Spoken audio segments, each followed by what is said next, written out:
Clear Shots! What's up, everybody? Welcome to Clear Shots. My name's Seth. This is my buddy Jake. We got a guest for you today. We got our buddy Cam on the show. If you want to support the show real quick, head over to w.gg. Use the promo code Clear Shots, all one word, gets you 10% off your entire order. So, yeah, it's been a minute since Cam's been on here. Yeah, absolutely. Then, what do we say? Fall of 2019. Oh my god, man, it's been a grip. Like I said, it was before I even moved to the apartment, so It's been a couple eras, so to speak. Yeah, you know what I mean. That feels like a whole other lifetime ago with like COVID and all that shit. Yeah. Oh my gosh. Yeah, it was a little touch and go there for a minute. You know what I mean? But I was drunk all the time back then. Now I'm just annoying. Yeah.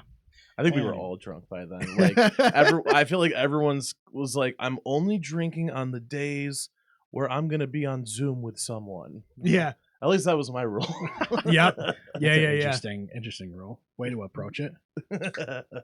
Permission slips. And then it's just every day you're on Zoom with someone. Yeah, then exactly. You find, oh, I haven't reached out to this buddy in a while. You know, let's see if they're okay. You know, yeah. Let's get the Crown Apple going. That was a wild era. Like I remember when the world first shut down and like they shut down bars, and there was a good 2 or 3 week period where it would be like me and 24 other people that used to always go to the Sting would be on Zoom drinking in our living rooms, like pretending we were at the Sting together. It's just I kind of adore it, honestly. I'm not gonna lie.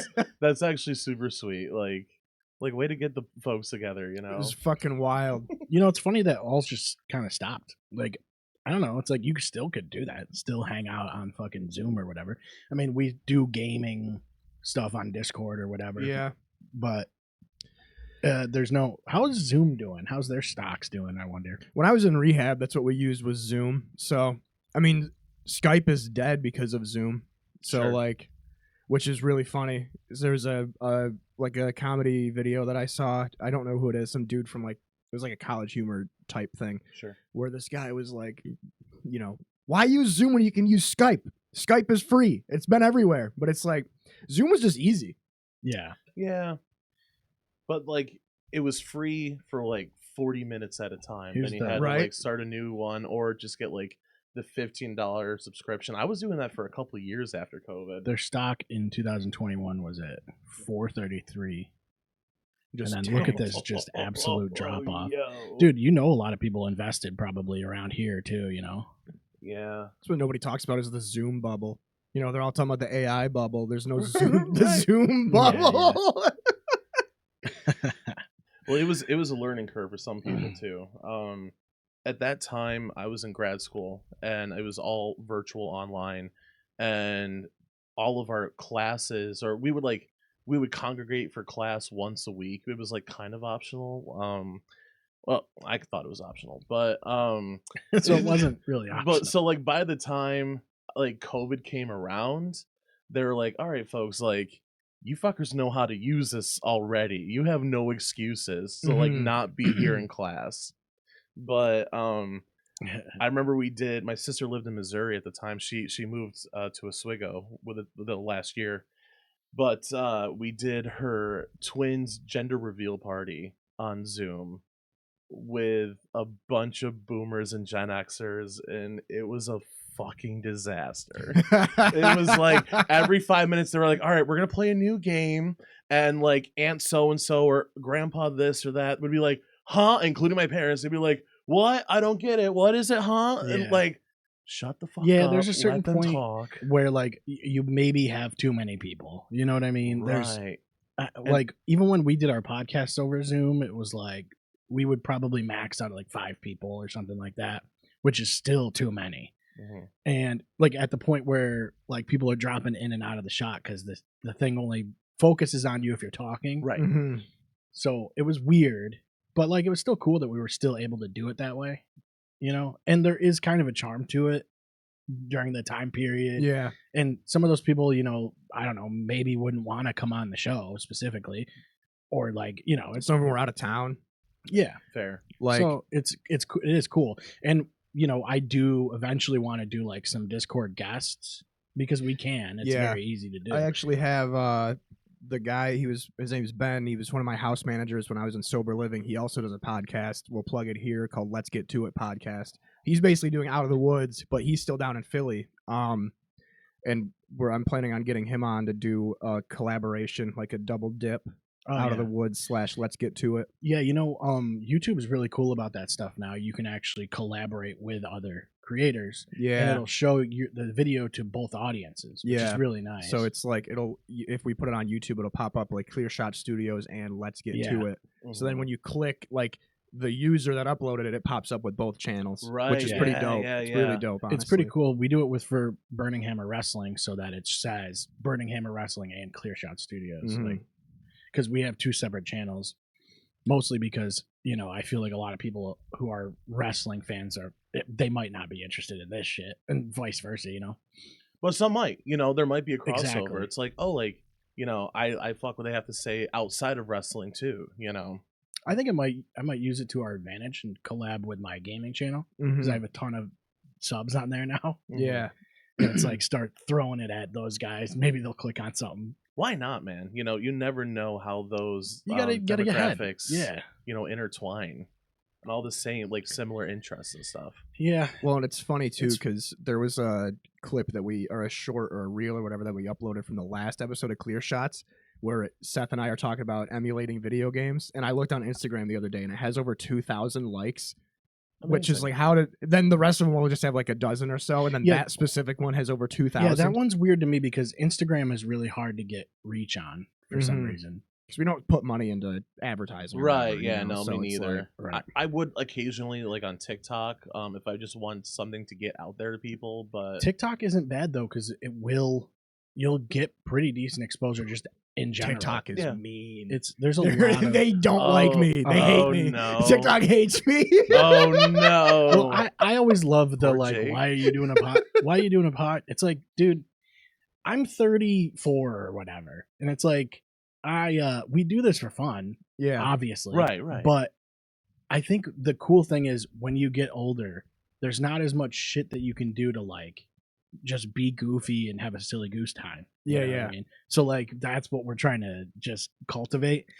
So what? So like if it's a fun hobby, who cares? Like why, And most of it is like they don't get the show, which is fine. Which don't get it. I don't care. Yeah. It's not for you. It's for us mostly. Yeah, not everything's meant for everyone. Yeah. And I love going back and like watching our old shit just to be like, oh my God, dude, remember this and this and like some of the shit. Yeah, I don't know. Some of the people we'd have on. And then all the people, like, we're still friends with everybody that's been on for the most part. Sure. But like going back and like my favorite one will always be like we had Terrence Perez on back when he was like Kid Drip like full time. And him and I literally we got hammered beforehand.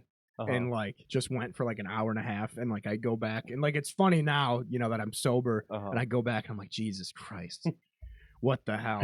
And then like you listen to new episodes now, and you're like, oh, you're just the same. I'm still the same, like but like not drunk. Yeah. It's just different. Like sometimes the vibe changes with where you are and stuff like that, but it is what it is. Like absolutely, I don't know. We just have fun doing it. It's easy. So to it's stay funny in when character like down here with the studio. Yeah. Well, it's just funny when people like on TikTok just are dickheads for no reason. You're like, why are you even? First of all, why even bother spending time to comment on something? People are so chronically online now. It's crazy, dude. It's actually insane. I was talking about it with Dave the other day because even with wrestling opinions, you basically get your opinions before you even see what's happening because of the headline or the title. So like when someone says something about like it was a wrestling spot with the Young Bucks and it's like, wow, this looks terrible. This is like one of the worst spots I've ever seen. And then you just watch it and now you're looking for it's one of the worst spots you've ever seen. Even though if you just watched it without context, it's just like a fun spot. So like there's like this preconceived thing that you get from a headline or a title or whatever, in general. Instead of just seeing how it played out. Yeah, people don't look at it and get their and form their opinion. They are already going into it opinionated. So in that case, how do we feel about the John Cena tapping out at No, Saturday I think night's main event? I think that was right, honestly. Yeah? Yeah. I think- hated it. I think I it was kinda the did only too. way. I hate it, dude. I know it's the tradition, Yeah. and I Uh, know, like, yeah, you're supposed to go out on your back, and Dave and I talked about it, but I'm like, I hated it. Because this is the thing, Sting didn't go out on his back, Yeah. so like, why does Cena have to? He Sting's doesn't my have- favorite ever. He doesn't have to, though. That's the thing is John, I guaranteed, was like, I'm going out this way. Yeah, It's not like no one's going to tell John Cena how he's going out. Like, he's not going to be like, that's fine. I did like that it Right. was Gunther though. Like, I'm a huge Gunther stan. Yeah. I'm a full-time heel guy, but like, Yeah. so if it had to be somebody, I'm glad it was Gunther. I think you actually liked it. It was the picture of Gunther smoking the cigar. Like, and I was like, that was how I felt. Like, part of me loved it because there were way more people that were more upset about it than I was, but another part of me was like, I think it made a lot of sense. And Cena, like, he wanted this like cinematic moment where he's like realizing, like, oh, I've done everything I needed to do. You know what I mean? And kind of smiling and tapping out and being like, this is it. how did you feel about it? You were like mixed? I think I'm leaning more with you, Jake. Yeah. I felt like the sleeper hold was drawn out. Mhm. I feel like they didn't put enough oomph into it or really put their pussies into it. Which, like, I know those guys are breaking their backs every night, so I cannot complain about their performance whatsoever. But I didn't feel it. Yeah, part of it has to do with the fact that it's a submission move, right? Right. But also, I don't think Gunther was the right opponent anyway. I think you could have done something more and put somebody young over in that spot. But I think what Cena's mindset was is he already did this tournament and put all these guys over already with the last time is now tournament thing. That was the way I looked at it, and Cena looked at it as these guys are all getting the rub already. And, you know, Gunther, we need him to be the big bad heel anyway, so let's just do it that way. Which I get it in a lot of ways. Well, the one thing I think about is, didn't Penta get injured? Yeah. Wouldn't Yeah. that have been a great alternative to Mhm. Gunther? Yeah, it's a question of how much they want to push Penta. Now, obviously, I'm going to get super inside baseball if I keep going on this, but Send it. Send it, dude. Yeah. I don't know. It's like Penta's not really. I don't think they view Penta as a main card guy.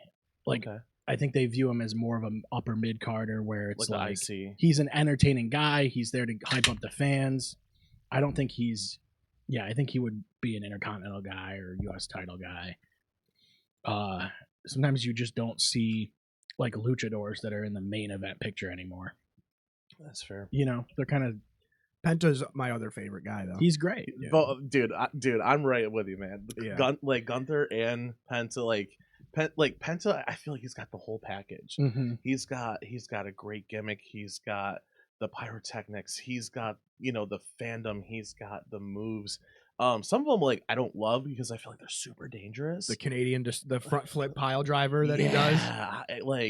Like someone's gonna get fucked up from that if they Yeah. haven't already. He's been around for so long too.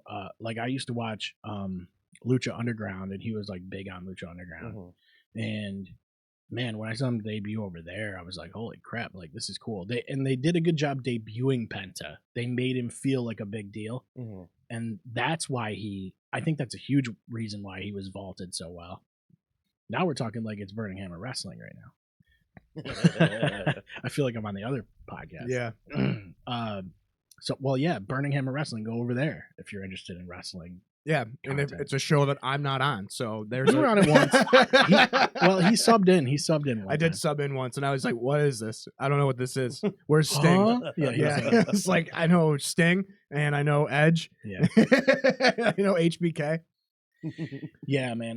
Classic wrestling's crazy. I just don't love the way they present Raw now. Dave and I talked about this. It's like you open the show with like them walking with coffee and their briefcase or whatever, and it's like, Yeah. no, dude. Like back in the day, it used to be boom, boom, boom, boom, boom, boom, boom.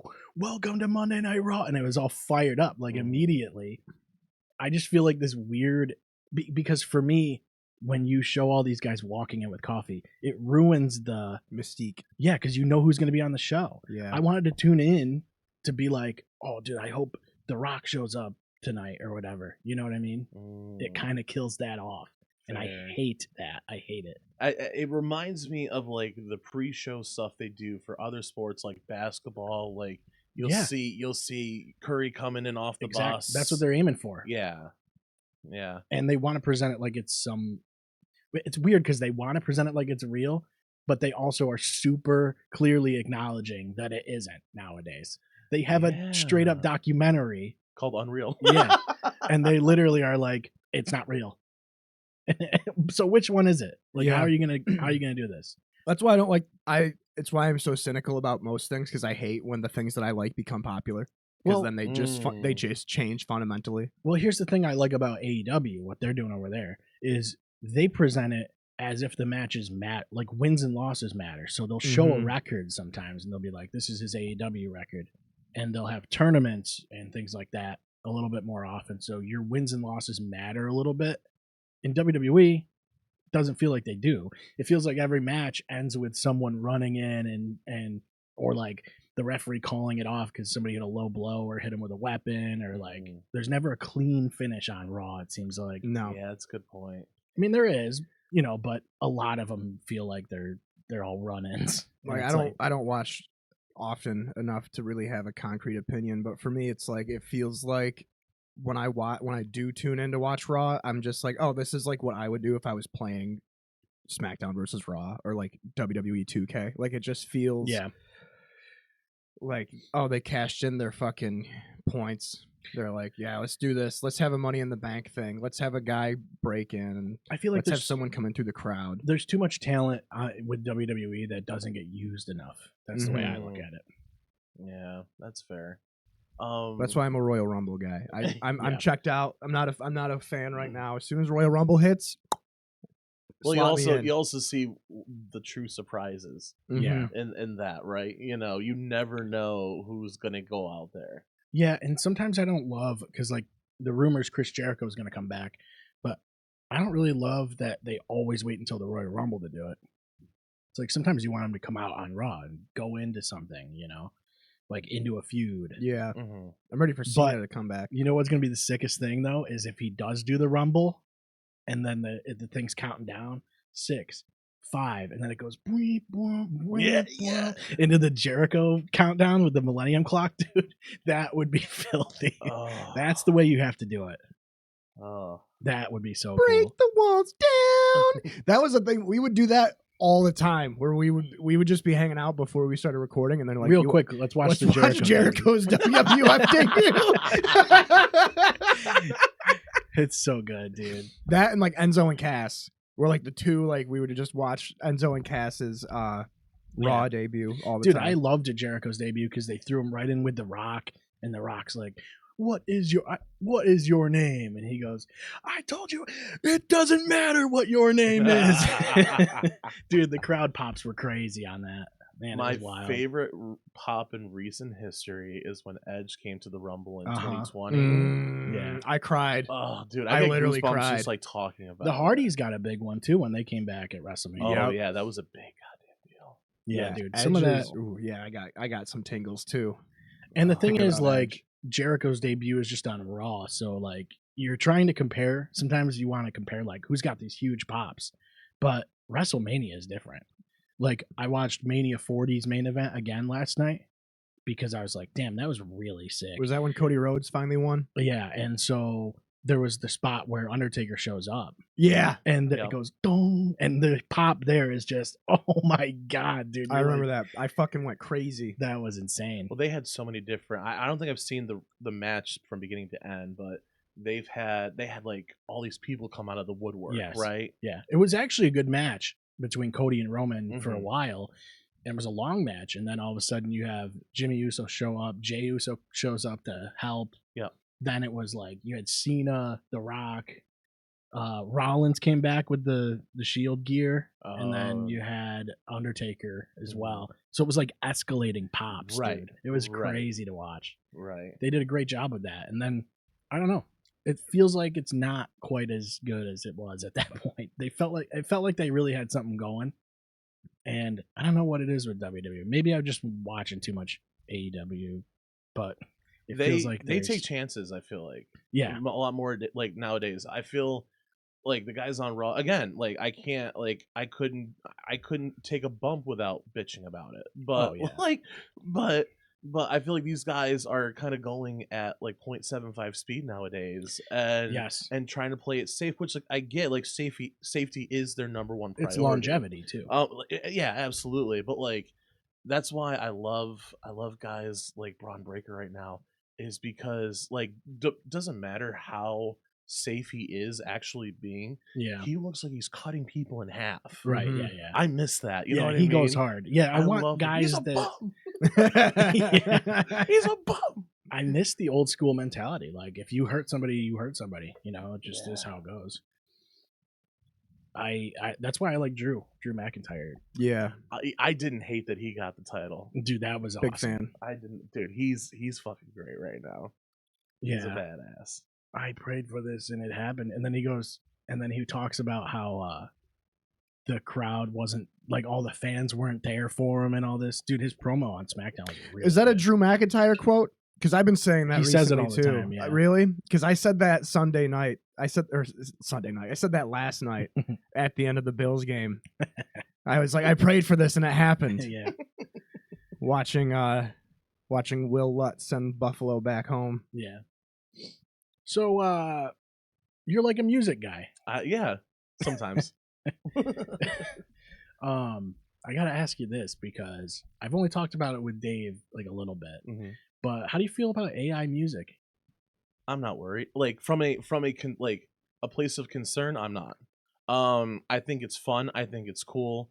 I love hearing Eric Cartman sing "My Heart Will Go On" by Celine Dion, and really put his pussy into it. Like phenomenal. But I'm not worried about, like this awesome recording. Like you can hear through the bullshit. Yeah. Like you're enough of like a musician, audio guy to like hear like the crazy noise gates Artifacting going and- on in those artificial, even the ads on YouTube. Like Mhm. you hear like that like crisp isolation in the vocals Yeah. that just doesn't exist in like nature and recording. Mhm. You know what I mean? Like I think it's not well enough. I think it's fun. It's fun. Yeah, we'll see how much it advances, but honestly, it's pretty crazy right now. Like I watched this video of a guy who he put in a prompt to like do like an 80s thrash metal like Megadeth style song, comes out with something that rips. Mm-hmm. I'm like, oh man, that's not good. Like this is dangerous. And then he goes, I'm gonna try and figure out how to play this. And honestly, it's written pretty well. Like it's Playable? written, yeah. Like Okay. it's not something that you would think it's a computer making it. It's just coming up with whatever on the spot. But it's writing a guitar part that you can play. It's not Through the Fire and the Flames. That's right. I mean, you could have it right through the fire and flames.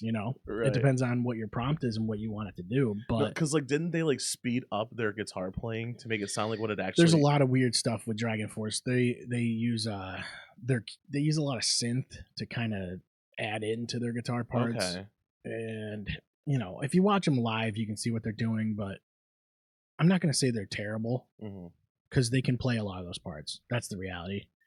But I'm not going to be a hater and say that they're terrible. But there's definitely some contributing things that they do.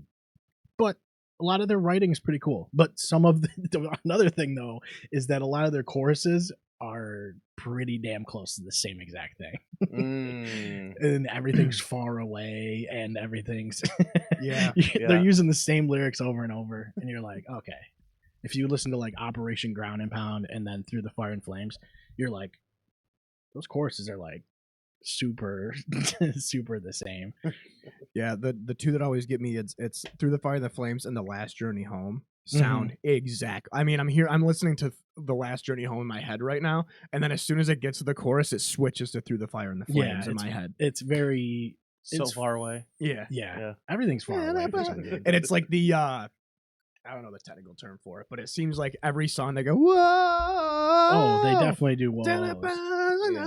It's They like have their Imagine Dragons. They have their formula. Yes. What are they? It's like millennial stomp, clap, clap music, Yeah. which I also dig.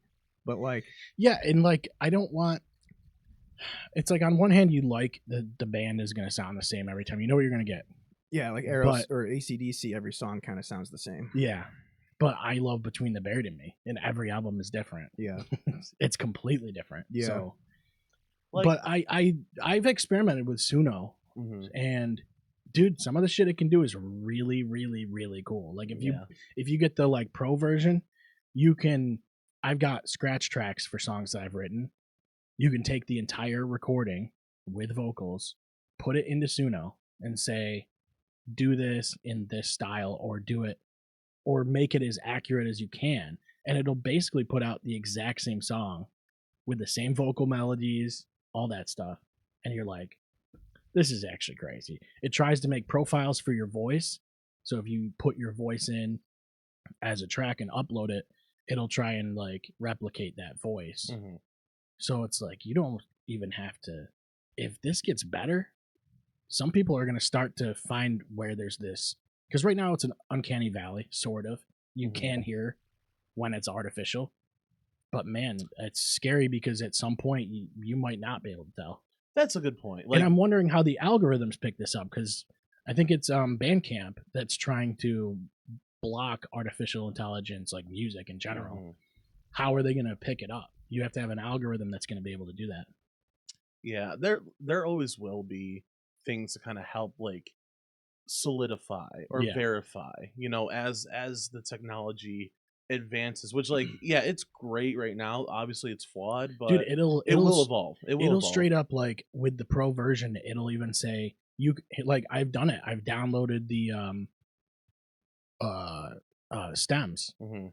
So you can pull each stem off and you can say, here's the drums isolated, here's the guitars isolated. That's crazy. The fact that it does all that. Yeah. And it'll write things from scratch. it gets to a point where like you don't get to play at the bistro anymore, and Bill just like Well, and that's my Bill- thing. Is like like- I'm not worried. Like You know what I- like for what I do for Right. a living, Yeah. I'm not worried. Yeah, live music will always be. Live music will always like it'll come and go in different waves. Like you've seen how the band scene has kind of died a little bit here, as like with COVID, like as well. But like you go to a place like Syracuse, like there's places I know that would like love to hear the fucking Ethernauts play. Yeah. But so that's my main source of income is playing out and about. So like the only way they can replace us is just turn on the radio Right. or turn on their speakers. So I'm not worried from that standpoint. I don't make shit off of my original recordings, Yeah. that are on Spotify and all that. I'm lucky to get, $10 every 6 months, Mhm. like it doesn't matter. But yeah, I think and we're already kind of seeing it with the advance in AI, the advance in the checks and balances of it. Yeah. I saw a beautiful story about a polar bear mama bear chucking its baby in the boat, and there was because there was a shark and it wasn't safe, and then someone took the baby polar bear in and the mom found it. It was a sweet story, and then the little in the corner says AI. So Yeah, it's or like, it'll have the Sora watermark or something. yeah, it'll like on I think it was a TikTok, and it says like made with AI or some shit. So it's Yeah. like, man, I got emotionally invested in this story about a polar bear. I see And it those was all the time. bullshit. Yep.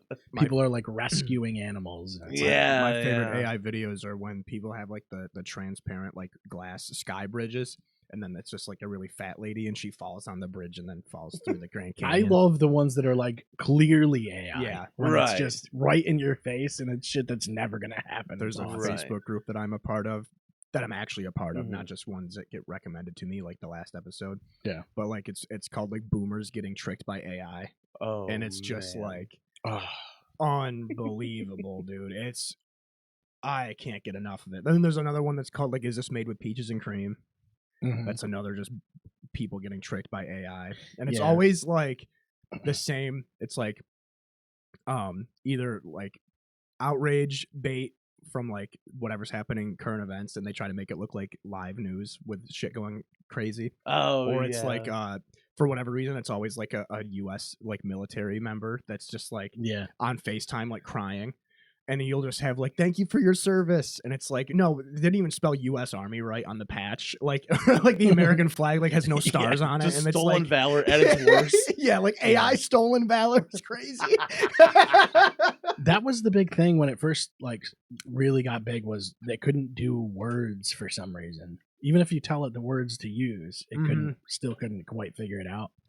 Or Right. if you take like, if I took like a picture with like, if it says Mario Kart like here on the shirt, right? It would try to do that, but it wouldn't have real characters that are actually real, Right. because it can't, for some reason it couldn't figure out letters. It's gotten better at that though. But we've had it, like, dude, Hollywood has done shit that looks like it's AI for years.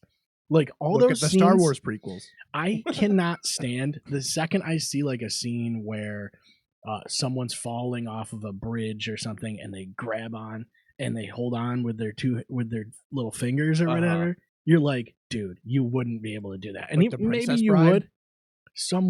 You'd have to be jacked up to grab yourself. I could do it. Well, they when you're said falling. and then there's the guy who goes and like pulls him up, just pulls him up off of it. Dude, that's way harder than you think it is. way harder. guys. Like you might get 5 seconds if you're healthy. Yeah. Like 5 seconds hanging off of that cliff. Yeah, dude. But like they've already talked well enough at this point with Princess Bride, the Andre the Giant. He was hurting bad at that point. Mhm. So they did all sorts of different like little tricks before CGI was a thing. Yeah. Like they had like harnesses on him just so he could hold Robin right. Yeah. Meanwhile, he used to have motherfuckers over his shoulders. Yeah. Right, yeah. The worst one for me is in Spider-Man, the first Spider-Man, Sam Raimi Spider-Man, where like Mary Jane falls from a building like, I don't know, 20 stories, and then she just goes, I caught something, and just hangs there. And you're going, she weighs like $145 soaking wet, and there's no way she caught herself with that kind. She's almost at terminal velocity, dude. Like, Well, take the third one with Gwen Stacy, where like she's in the building and the construction like hits the building or whatever. yeah, Like that was even worse, I feel. yeah. There's like straight up wrecking ball hitting. Yeah, her or some shit. yeah. I thought it was unrealistic in Spider-Man 2 when Tobey Maguire like stops that train. Like there's no way he did that. With the webs on the buildings. Yeah, there's no way he did that. Yeah. That was so fake. Yeah, you're like, how's he attaching to those buildings, and how's it not ripping his arms off? Yeah, I don't care how strong he is. Like I know Tobey Maguire is strong, but like he's not stopping a train. Joey Yeah, Diaz but he was on had that to. train. Yeah, Joey Diaz was on the train. So Guys, I have an announcement. What? I think it's March 6th, 7th. I'm going to see Joey Diaz with my dad in Tampa, Florida. cocksucker, motherfucker. I am so excited. How familiar is your dad with Coco? Enough. Enough. That's Enough. gonna be awesome. Yeah, I showed him the legendary clip on YMH when he was talking about the one-legged woman. Yes. And Yeah. and I think she blacked out. You know, she blacked out like your uncle's molested. this is you. what happened the last time I brought up this podcast episode. Jake just started quoting the entire thing. So no, I showed it to him, I think during COVID, and he was in tears laughing at that. And like he had seen him in movies like The Longest Yard, Yeah. you know, can of corn, I'll be fine, you know, that whole thing. But and then I showed him his slot on The Degenerates on Netflix. That was really good. He has like little cameos, like even in basketball, he was in that for a second. Yeah, you blink and he's gone in that one. My favorite Joey Diaz is one of the times it was on YMH, and it was around like the 2020 election, and they showed him the TikTok of the guy running for president. Yeah, he's like, my name is Gary Michael Douglas, and I'm running for president of the United States. Good. Yeah, good. Fucking Brody hung himself. Who's this vice president going to be? Some guy with a hat with a propeller on it? I always wanted a propeller hat until I figured out that you're not supposed to wear those. Oh, really? Yeah. I almost bought one. It's on my Amazon list. I mean, I still might get one. It'd be with fun the as fucking hell. different colors and shit. Yeah. Why is that like a no-no? Apparently it's only for Timmies. Like, it's only for people that are like intellectually disabled. Gotcha. Really? That's what I've been told. Yeah, propeller hat myths. I'm gonna buy one right now. Look I up. had a leash as a child, so I can't fucking talk. That you couldn't waterboard that information out of me. And, Wait, you got covered in leeches? No, a leash, Oh. the harness thing that they Yeah, had yeah, for yeah. like toddlers and kiddos. I was like 5, See if I can- but and like back then they weren't. They had like if you look nowadays, they have like super discreet ones that's like a backpack of a lion Yeah. that has a long tail. Where it was like, no, bitch, like you're gonna be harnessed, like you're going like fucking, That's crazy. like you're gonna be in a parachute, and like the most non-discreet leash. Yeah, well, how big do you want the propeller? That's the real question. Well, can you take off with it? If it's going fast enough, I sure. Now, do you want the bow tie? Wait a with it? minute. We were just talking about the physics of someone holding onto a cliff, and we're talking about a 3-inch propeller, whether or not it'll actually lift you with speed. I mean, how fast does it have to go? Like a couple RPMs. I'm actually gonna get one of these. This guy looks good. The propeller bucket hat is incredible. That's crazy. It is incredible. Do it on a nice windy day. Perfect. Should wear that to a meeting. Yeah, and what's nice is it's detachable, so you don't have to have the propeller. You could go, you know what I mean, raw dog without it. But do you want the bow tie with it? Is the question. Oh man, Because I feel like it's giving me problem child vibes. Oh, this one has different. You can switch out the propellers. Oh fuck yeah! Yeah, gotta have your options. I'm definitely gonna invest in one of these for sure. It's my birthday with a propeller. Crazy, no way. Whoa. Goofballs, yeah. That's Wait, what is that? Spinning hat, cap, Zappa? No, what? Up. That one's got suspenders. That one comes with a dog. A dog. But what's that? Spinning hat, cap, Zappa bottle opener? Oh, what? Spinning hat must be the brand. Oh yeah, that's really Yeah. stupid. I remember having one of those and it never worked. Oh, damn shame. Mm-hmm. Yeah. We gotta get the whole thing going. No, I think this will be like something I definitely get because I've been trying to get them for a minute, honestly, but I just haven't committed because I'm scared. You know, I think I'm just scared. Oh man, I'm so excited. I'm not even kidding. There's actually one on my Amazon wish list. I love that for you. Yep, that's gonna happen. That's gonna be awesome though. Joey And they're Diaz marketed. is gonna be They're awesome. marketed towards adults, so Yeah. I mean, why not? Yeah, dude. So excited. I was worried because, as you know, with family that are accountants and are like the busiest during tax season, like he's semi-retired now, but still like to get him out of the house, like away from home or away from like where he lives in Florida.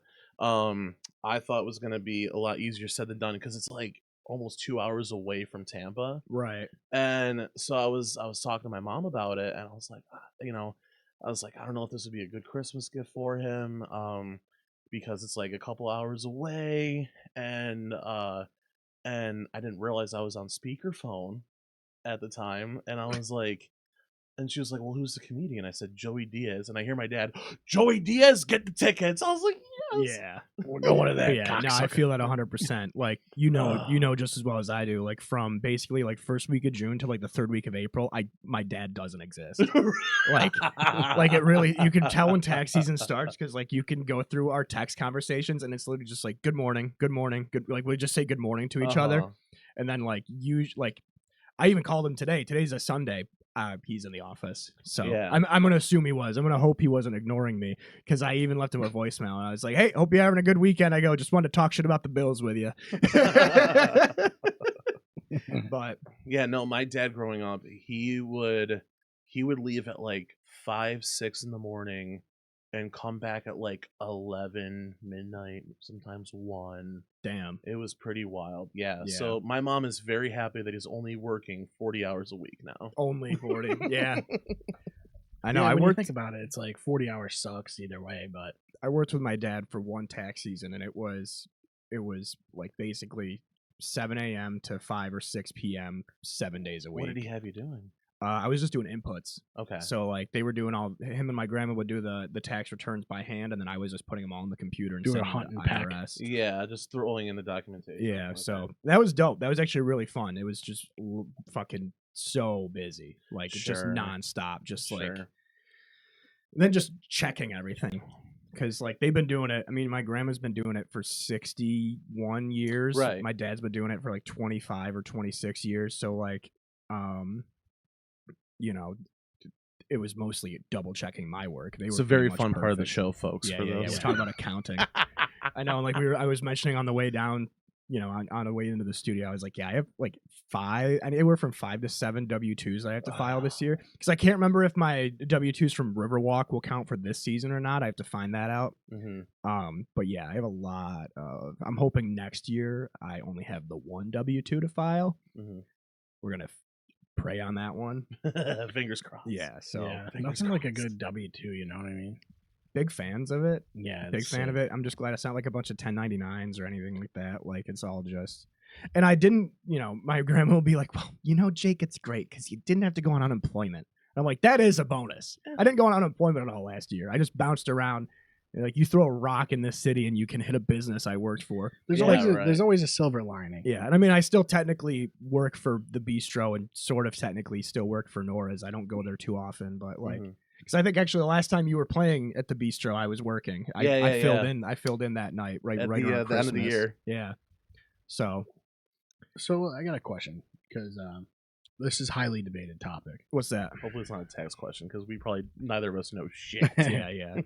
Do your taxes. That's all I know. When it comes to bananas, like what do you think? What's the best color for like a banana? Where do you like yellow? What's the optimal? Like, because there's the green and there's a slightly yellow sort of green, and then there's like straight up yellow. I have such a wrong opinion about bananas. And then it starts to get brown. I like them like barely ripe, like yellow with spots of green. That's where I am. I'm kind of with you on that one. I knew Yeah. I don't like, as soon as they get to the point where they're like kind of mushy or soft, it's like I might as well just leave it for banana bread. Well, that's the thing. Yeah, exactly. That's like the winner. you play the long game with bananas, but it goes so quick. Like Yeah. it's green for like 5 days, and then there's like maybe a 48-hour window of yellow. Then it's just brown. Yeah, the green has like a different flavor to it. There's like bananas are great, dude. They might be Mount Rushmore of fruits for me. It's like bananas, apples, blueberries, and I don't know, fucking pears, whatever. I don't know. I gotta throw grapes in there, man. Grapes, grapes might be number 4. Regular grapes, though. A lot of people are like, you have to try the cotton candy grapes. I was just gonna bring up the cotton. Get out of my face with those. Get out of my face with the cotton candy grapes. Don't trick me with that. How about just eat cotton candy then, if you guys are like trying to do that? But it's also Wegman, so like if you live in Oswego, you gotta really want it.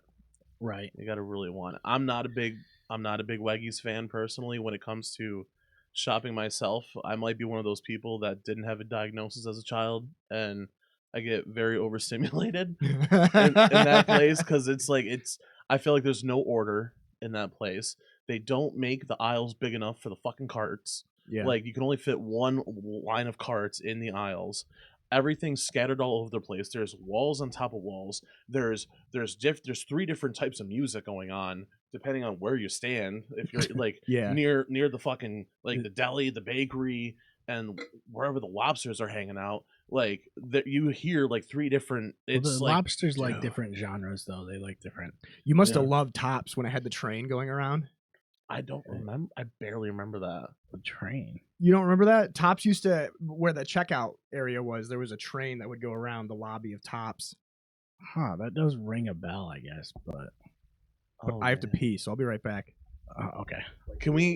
Seth, can we pull this up, see if there's like a old video about this? What, like the for Tops trains?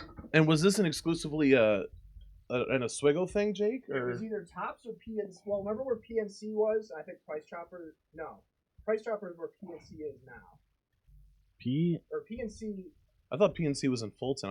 I don't. Was there a PNC in Oswego? Yeah. Tops is where Ollie's is. Let me look there for. Used to be a train. Trust me, I was there. Tops is where. No, Tops wasn't there. Tops was at the. I think it's like a military, or it's like a veteran clinic now, or something like that. Next to Planet Fitness. Yeah. They moved a couple times. Can we? I don't see anything. I had to leave that Planet Fitness because it was next to all the fast food restaurants. Yeah, I don't see any. I think he's just making it up, dude. Because for some reason it did ring a bell. Mm-hmm. But also, I was like fucking 4 years old. Like, Well, I was gonna say you're older than both of us. I think I'm older than Jake slightly, and I don't think I remember that type. Maybe not. I don't know. yeah, I don't think so. I think he's crazy, dude. Did you see? Get it out of the way before he comes back? Yeah, let's all get all that out. Did I see? There's this Ava Project Ava or something it's called that Razor's doing, and it's like this little companion person, and it's kind of cool looking, but also it's Like for Razor, it's the for motorcycle or lonely the people. scooter company. For the game, they're like a gaming peripheral Oh, company. And let's pull it up. So like what it does is it just talks to you, and it's almost like a hologram or something like that. yeah. Have And you it's seen like the a movie Her? desktop hologram. Yeah, right. This is Scarlett Johansson right here, guys. How lonely do you have to be though? I mean, This stuff is weird to me. There's got to be Is this a video? It's definitely too loud. Wakey, wakey. Rise and shine. So cringy Morning, Joey. You were snoring again. Definitely wear your favorite green jacket. Look, now we're really vibing. It tells you what to wear, dude. Have a Come good on. day. Hey, cutie. Hi, Amanda. Great brainstorming last night. Actually, I need more. What if we flip the design here? Do you think it can work? Nice. I think you're onto something. Whole day, soldier. We need more I air mean, support. dude. Yeah. Whoa, clean Did you see shot. that? Nice one. Oof. Maybe aim for the head next time? Break line of sight. That would piss Switch me to off. burst fire mid-range.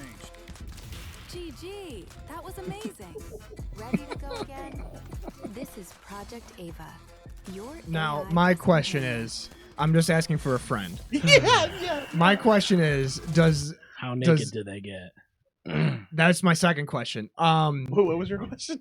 How can you How make them do they naked? get? Oh, Yeah. yeah. But also, does the jar? Can I open the jar and like Let them out. And put run put around. things in the jar, like fill it up with something? Yeah, like a chair or something. Like so Yeah, they can sit. sure. Yeah, a chair. Yeah, where are you gonna? I'm gonna fill it up with something Yeah. because I already have a jar with an anime girl in it, Mhm. but it doesn't talk to me unless I'm sleep deprived. Yeah, that just sounds like peak loneliness. That thing does. I mean, it's really funny because it sounded like that the person with the Ava companion was also AI generated, like the voice of the people using yeah, it. yeah. How much is it? I'll just tell you what. I'll just tell you what. It would piss me off if it's going like, "Ooh, try shooting the head next I'll time." critique you during your gaming. Yeah, dude, yeah. I would throw that fucking thing, dude. I saw That this. thing- I saw this thing the other day. That's MSI gaming computers are making a monitor that auto tracks the games you're playing. So it has like if you're playing a game where there's like flashbangs, it'll like auto adjust the exposure to cancel out flashbangs, or it'll like brighten up areas where it detects enemies on your screen, so that Yeah. way like you can just spot people. And it's like we're gonna get to a point. Thank God I don't play competitive shooters anymore. Mhm. But like we're gonna get to a point where they start banning hardware. Yeah, it's just gonna be everybody's cheating. Yeah, and I mean if you ask certain people, everybody already is cheating. And Well, all these streamers are getting banned from our creators because they're all cheating. Are they doing it's- like mods? How are they cheating? It's all like you can see guys through wall, or not even see them through walls, but it'll like draw a box around where they are, or it'll auto aim. yeah. It'll like lock on to certain things. Then there's also you can go into your settings for your graphics card and change exposure. So like Okay. if you're In playing on a dark areas. console, it'll make it like if you're playing on PlayStation or Xbox, areas that are dark are super dark. But you Mhm. can adjust it in your graphics card settings Oh, so sure. that the darkness level only hits a certain threshold. So like you'll be in an area that's pitch dark where Mhm. everybody else is gonna need a flashlight, but you can just play without the flashlight. Well, Call of Duty, they do that shit. Like they have that already Big in their time. programming. They have like your auto aim. They have your sensitivity. So if it's not toggling fast enough for you, you can change Yeah. that. But don't know, you know dude. where's the line? I guess. Yeah, for me, Where's the line? It's just play the game. That's what Yeah, the line is. right. yeah, I mean, we right. played. I can't remember if we streamed it or not, but one of the last times I remember we had a huge Halo gaming session. We literally played against a guy that was hacking hardcore. Like he was flying around and he was invincible and one-shotting everybody. And like for that was just funny. We were just like, we've been playing Halo for decades, and it's the first time we've seen somebody blatantly hacking like that. Yeah, I always wonder how it's fun though. You know, like, is it really fun though? I don't To know. be able to lock onto people and know where they are at all times. Like, I don't know. I used to cheat in. This would have been like a decade ago. It was like end of high school, start of college. I remember my cousin Jesse and I used to go on like 4chan and Reddit and do like Left 4 Dead 4v4s. It would be like our Steam group versus other Steam groups. And there was one time we were playing and there was this file that one of the guys sent us that you could put in your game, and it renamed a texture in Left 4 Dead, but it basically just got rid of walls. So like if you already knew the map, you were fine. But it would just got rid of wall textures so you could see fucking infected and stuff through the walls. And that was really so funny. cheap. But then I don't know. It was for me, it's like I'm not gonna be professional gamer. I was really, really good at Counter-Strike for a while, but then like even then it was like there was a level above where I could ever get to. Yeah. Like I was global elite for a while, and then even past that was like face it leagues where you're like paying to play against other people that are just you're just getting smoked. So it's like once you realize like yeah, you're not going to be a pro, whatever. I mean, yeah, there's a mountain you have to climb there. I don't play competitive shooters or anything like that. I mean, I don't even like playing co-op games. Like Helldivers 2 is a co-op focused game, and Seth can tell you I am the meanest person to play with in that game. I mean, I literally one of the last times we played together, I made 2 kids cry because they joined our game halfway through and they fucked it and they lost all of our lives, and like I was like, what the fuck? What are you doing? I'm playing from my couch. And so I have an area mic, and I'm like screaming in my living room at like these 2 like kids. And then I remember we got off, and I was like, "Yeah, I probably shouldn't play. Like, if I do play competitive games or anything online, I don't have a mic hooked up to the other person. Yeah, I just don't play at all, really. Yeah, that's kind of the fun thing with Arc Raiders, though, is like the prox chat.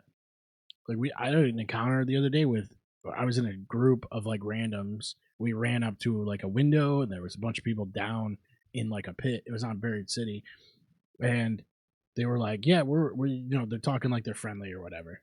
No one's shooting anybody." And then all of a sudden, one of my teammates goes down a ladder, and he gets hit, and then I get shot through the window. Oh, and yeah. I was like, "Oh, okay, I guess it's on." And we still wiped them. So, but it's pretty cool, like talking shit to these people in prox chat or whatever. Yeah, I get mean, dude. I get really mean. No slurs. I don't even really swear at people. I just say shit that like would hurt my feelings. Oh sure, yeah. You know how to Yeah. play them, like you know how to play the mind games. Yeah, Yeah, You really know how to get into someone's psyche. the manipulative. yeah, it's scary. It's scary. Like I said in the Out of the Woods episode, like when I get into that like mean state, that evil state, like my eyes roll in the back of my head, like I'm Bruce from Finding Nemo. Yeah. How are we feeling about GTA 6, folks? We'll see what happens with that. I'm buying GTA 6 though. There's no way I'm not buying it. So I'm neutral about it. I'm more of a Red Dead guy. Okay. So like, Rockstar has a good track record, dude. It's like it's hard to. here's not. my GTA 6 thing. GTA 5 came out when you and I were still in high school. Yeah. Yeah, I had just Or did you just graduate? I just got into college that fall. Yeah. So like that came out when I was 17. Yeah. So Mhm. yeah, you would have been a freshman. Yeah. So GTA 5 came out when 2013. I was 17, and I turned 30 this year. Yeah, that was 2 days before my 19th birthday. To be fair, it came out in every year since then because they put it. They put They it throw in on the every- online stuff. Yeah, and then they put it on every console. It wasn't on console originally, right? Or no, was it only console? It was, and then there was a it was PC? only so at first it was just PS3 and 360. Then the following year it was PS4 and Xbox Yeah, One, yeah. and then the following year after that it was PC.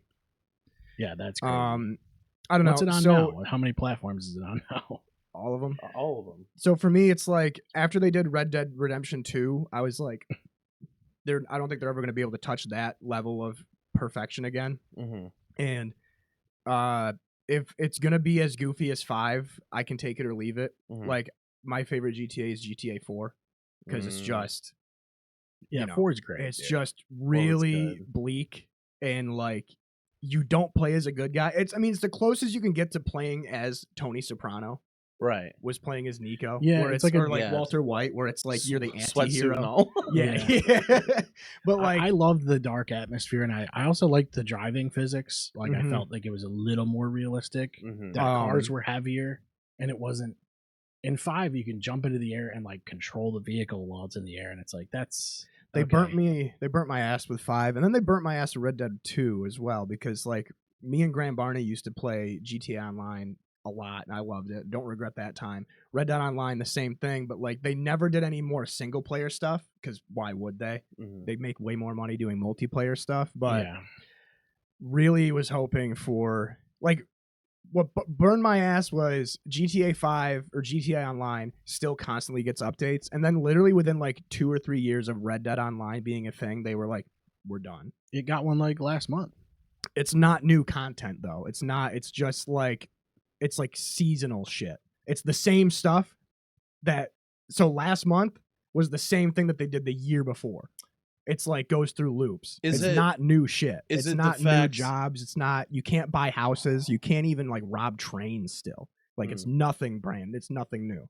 It's Mm. just the same cycle of recycled bullshit. So they're just not putting as much creative and creative incentive into that as much as GTA 5, because that's where they know Oh, their yeah. bread's buttered. GTA Unless I'm Online totally is- wrong about RDO, but from what I remember, they were like, we're just gonna Well, like GTA Online just got a giant update too, didn't they?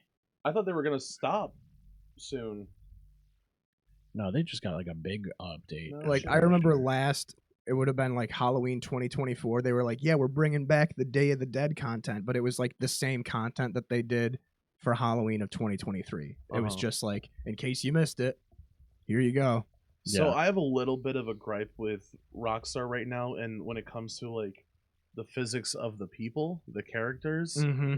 because I've been on a I don't play a lot of shit, like just I'm a dud when it comes to video games, but there's certain like, and I'm mostly a campaign guy, I'm not an online guy, but I've been on a real Ghost of Tsushima kick recently, and Ghost of Yotei, and their fluidity in the physics of like the movements are just like, to like, from my perspective, just top notch. And meanwhile, you gotta wait 5 fucking minutes for Arthur to get up off of his ass from falling Yeah. from a horse. Yeah. Like, what? Yeah. So it looks like they added new safe houses. These are actually kind of cool. I don't know I mean, the problem is for me, I just don't want to deal with having to earn all this money. Like I feel like I'm just running the same missions over and over. I tried the GTA Online, but then just random assholes would just kill me for no reason. Yeah. Which, like, I know that's like kind of the fun of it, but like, You can do passive mode, but it doesn't. There's restrictions to it. When Yeah, Graham and I okay. were still playing, we had a little trick to do private lobbies and still be able to run your businesses, but I think Yeah. you can actually do solo lobbies and still run your businesses. But Yeah, because I used to do friend only sessions. yeah, And but then- we had most of our fun just like we would make like $5, $6, $7 million and then just go and do like the virtual horse race betting Mhm. and then just blow it all like horse betting. Yeah. That was like hilariously enough what we would do. We would just like grind for like 6 or 7 hours and then just like lose it all gambling. maybe I'll It was awesome. maybe I'll boot it back up and like sell some cars just to check out the new stuff because I have a ton of cars that are like worth a lot. So I probably could just sell them all and get what I need without having to play a bunch of missions on repeat. It's kind of stupid. I'm a little worried about the realism of GTA 6, if I'm being honest. Oh, I doubt it's gonna be. I think it's gonna be a little more video gamey, closer to Saints Row than GTA. Do you think so? Yeah, Like, because yeah, go. Yeah, like sorry. I said, like 4, it feels like all the physics are a little more grounded. Mhm. And I think with 5, they moved in that direction. I don't think they're gonna go back. I don't think they're going to want to at all. I think they're going to want to keep carrying on that way. Sure. It's weird because they're almost appealing to the younger audience too now. GTA was not that way. It was supposed to be an For adult big game. kids. But I was thinking about it the other day. No one cares about ratings anymore. Kids just play M-rated games all the time. So Well, and that's the thing. It's like it's like these fucking vapes here. It's like they know they're kind of marketing to teenagers and kids and stuff, but they can't legally admit it. that's right. You know what I mean? Like that. Like I and certain households are different than others. Growing up, my parents' philosophy was I can play it at friends' houses. I could borrow them from friends, but they would never, in good conscience, buy me a rated M game. Yeah, like getting an M-rated game was a little hard. I feel like nowadays everybody just does it. And also, most games are just digital now, so they just buy it with their parents' credit card anyway. Right? Yeah, yeah.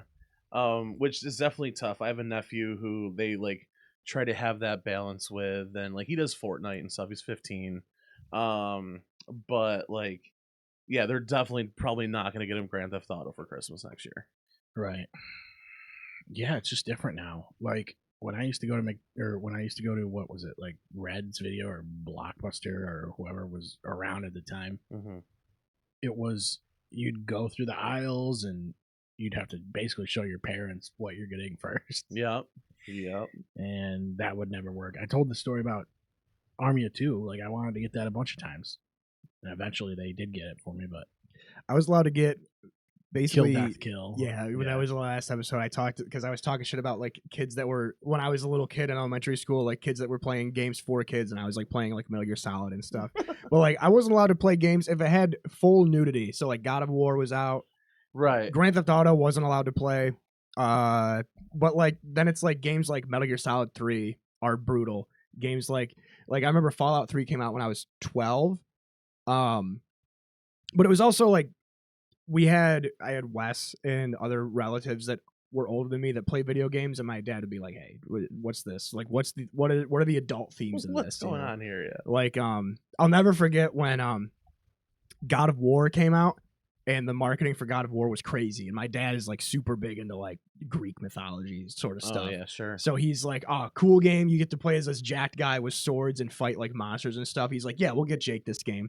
And so like my dad bought God of War, and I remember I was playing it in front of with my family in the living room, and you fight a bunch of like undead soldiers, and then you kill a Hydra, and then as soon as you kill the Hydra, you go into this room and there's just an orgy going on, and you can take part in it. And my dad had never jumped up and he just unplugged everything out of the wall, and he gave the game to my neighbor. Like I didn't play God of War till I was older, but for the most part, if it was M-rated, my dad wanted to at least check and see how adult it was, and then like if it was a military game, like COD 4 was rated M, but then that game was like, because there's a weird thing there, like because M can still have nudity, which is like weird. COD 4 was like an event. I remember I got to play COD 4 on the plasma screen TV when I was a kid, because like just watching the gameplay of that over and over, and my dad like seeing the trailer and being like, this is a video game. Metal Gear Solid 4 was another one,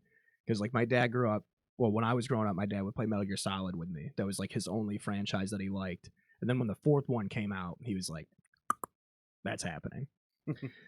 But no, it's weird. Like I have a cousin, he's younger. I mean, he's 19, but he's like just getting into video games for the first time. And it's funny I've been playing video games since I was like 4. And I mean, I was playing Resident Evil when I was like, before I was in elementary school, which is like it's a violent fucking horror, a survival horror game. It explains a lot. But like when he's like, yeah, the intro to, Resident Evil 7 was really brutal. And I was sitting there and I was like, oh, what? It's like, it was just like Texas Chainsaw Massacre. And it's like, oh yeah, a normal person doesn't just find that appealing. A normal person finds that horrifying. Right.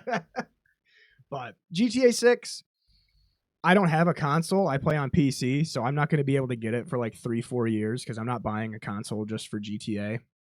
Fair. But I don't know. I hope it's good. I mean, everybody's like, there's no way it can be bad, and I guess I agree with that, but I'm also cynical as I hell. mean, there's definitely a way it could, but yeah. I think the thing I fear is that they're going to go overboard with the realism. They're going to like all the different things like, oh, if you steal a car or if you rob a bank, you have to go like in a garage, steal a different car so the cops aren't on your ass. I'm starting to see like things and rumors of those things like accumulating where it's like, oh, if you get an injury, that's gonna stay with you for the rest of the game. you got to spend 8 weeks in the hospital. Yeah. Right, Like, take the game out of the game. Exactly. I think you can do all those things, but I think you need an option to be able to disable things. Okay. I think that kind of stuff would.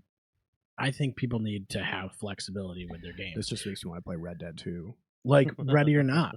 I think there should be a toggle for mature content. You should be able to toggle that back on and say, I do haven't wanna touched be able it to since see they that. censored it. Yeah, when Ready or Not's an awesome game, but like when they put it on consoles, they really toned down the tone. Like Like took away all the mature, controversial shit, I controversial guess. themes. Like, and this is a game where like they reenacted the Pulse nightclub shooting essentially.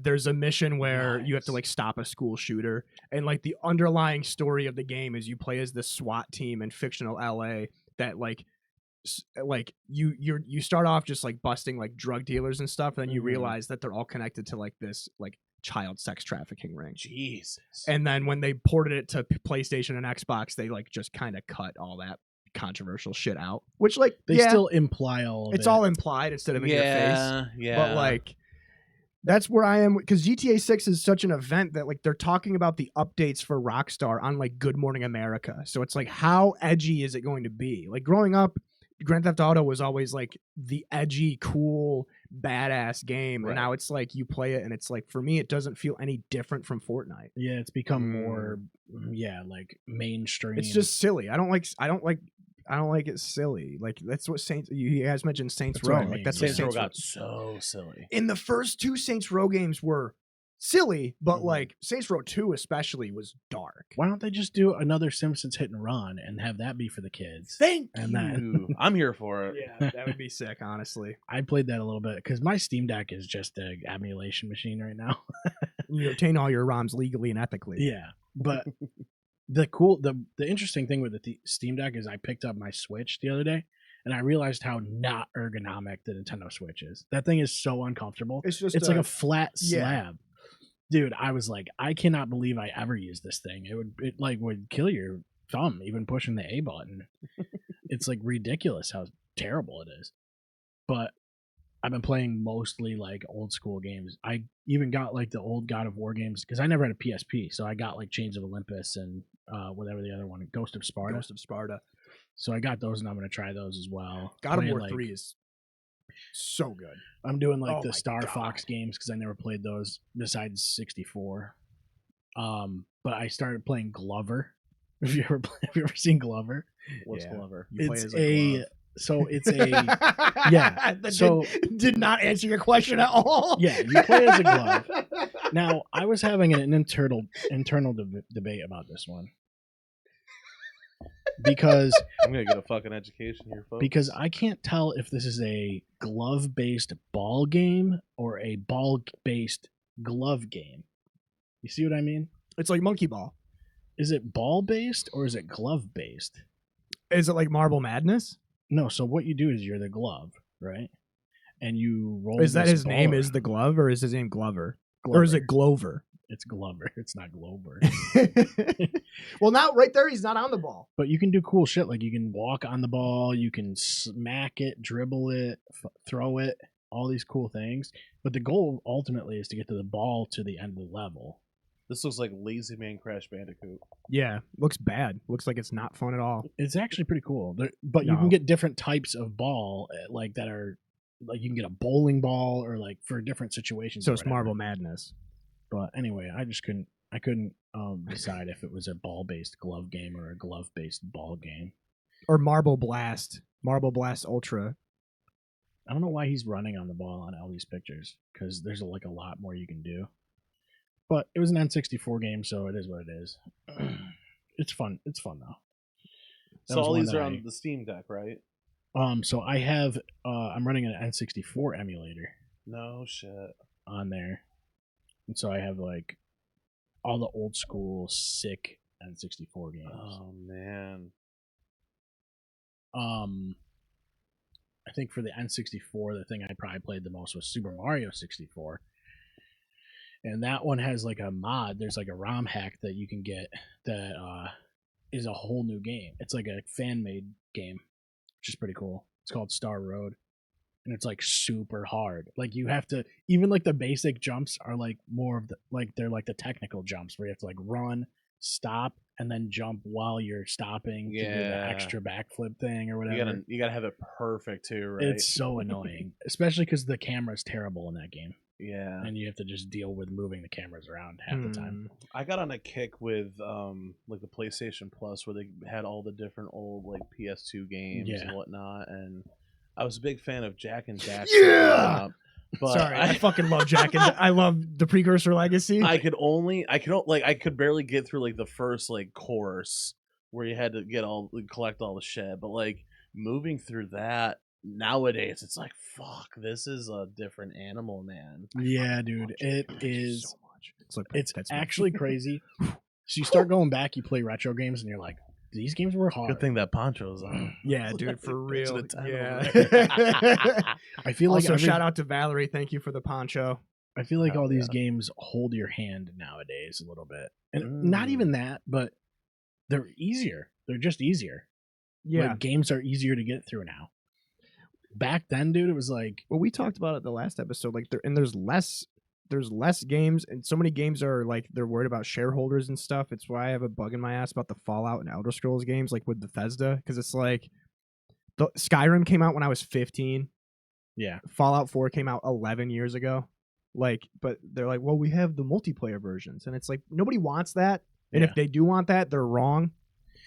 Well, even playing Super Mario 64, there were certain stars where I just could not figure them out. So you have to go online and find out where they are or how Sure. to do it. But you couldn't do that back then. Right. So it's like, You had to go to the playground, dude. Yeah. Yeah. And hope there was someone that knew Yeah. what they were doing. yeah. And it made the games longer too, naturally, though. Well, I think because- a lot of it comes down to that right toggle. Yeah. They didn't utilize that as much back in the day with your Jack and Daxter, your Crash Bandicoot, Spyro. That was a big one Mm-hmm. growing up. Spyro was wild, yeah. That was fun. So I got the Crash and Spyro, like they remastered the trilogies of each of Uh-huh. them, and like those, I don't know how well, and really I think we talked about this before, but like you go, how did I beat this as a kid? But really what it came down to was like, if you got a game as a kid, for me, I don't know if it was like this for you guys, but like I would get a game, that was the only new game I was getting for months, Right. unless I was renting it from Blockbuster. Yeah, yeah. Right. Like, so, you know, I'll sit, like I was just playing through the old Resident Evil games the other day. I was playing Resident Evil Outbreak File 2, and I'm like going through the first scenario, and I'm like, how the fuck did I beat this when I was like 11? And it's like, oh, because this was the only game I had all summer. Exactly. There was Mhm. also a lot of games I probably just shouldn't even have played that were trash. But like you played a lot of it Like because it licensed was games. like X Jimmy Games Neutron. Pro Border or something. I had like Jimmy that. Neutron Attack of the Twonkies. Okay. And That's good. or shit like that. Twonky. What the hell's a Twonky? Is that what you said? They were like little like critters. I don't know how to I explain don't it. think you can say that anymore. I think the only game I beat as like a child was Shrek 2. And you needed someone to help you out with it too, you know, on the GameCube. I played a lot of wrestling games, so it's like you couldn't really, yeah. you can't really not beat the game. There's no like beating the game. It's just beating the shit out of everybody else. Well, yeah. Well, I think like the SmackDown versus Raw games, they had a great campaign thing where you could like, you know, if you want to go heel, you can. If you want to be the baby Yeah. face, you can. Which one? I think the one that I have is 06. Is that the one I have? Or 07, one or the other. definitely 07, had I think. 06. Yeah, I had 07 for PSP. Yeah, this is the one I have. So PSP. 07 is absolutely Yeah, filthy. It's a nut. You can play outside. So this one's actually weird because you use the analog stick to do a lot of the moves. Hated that era. But Mm.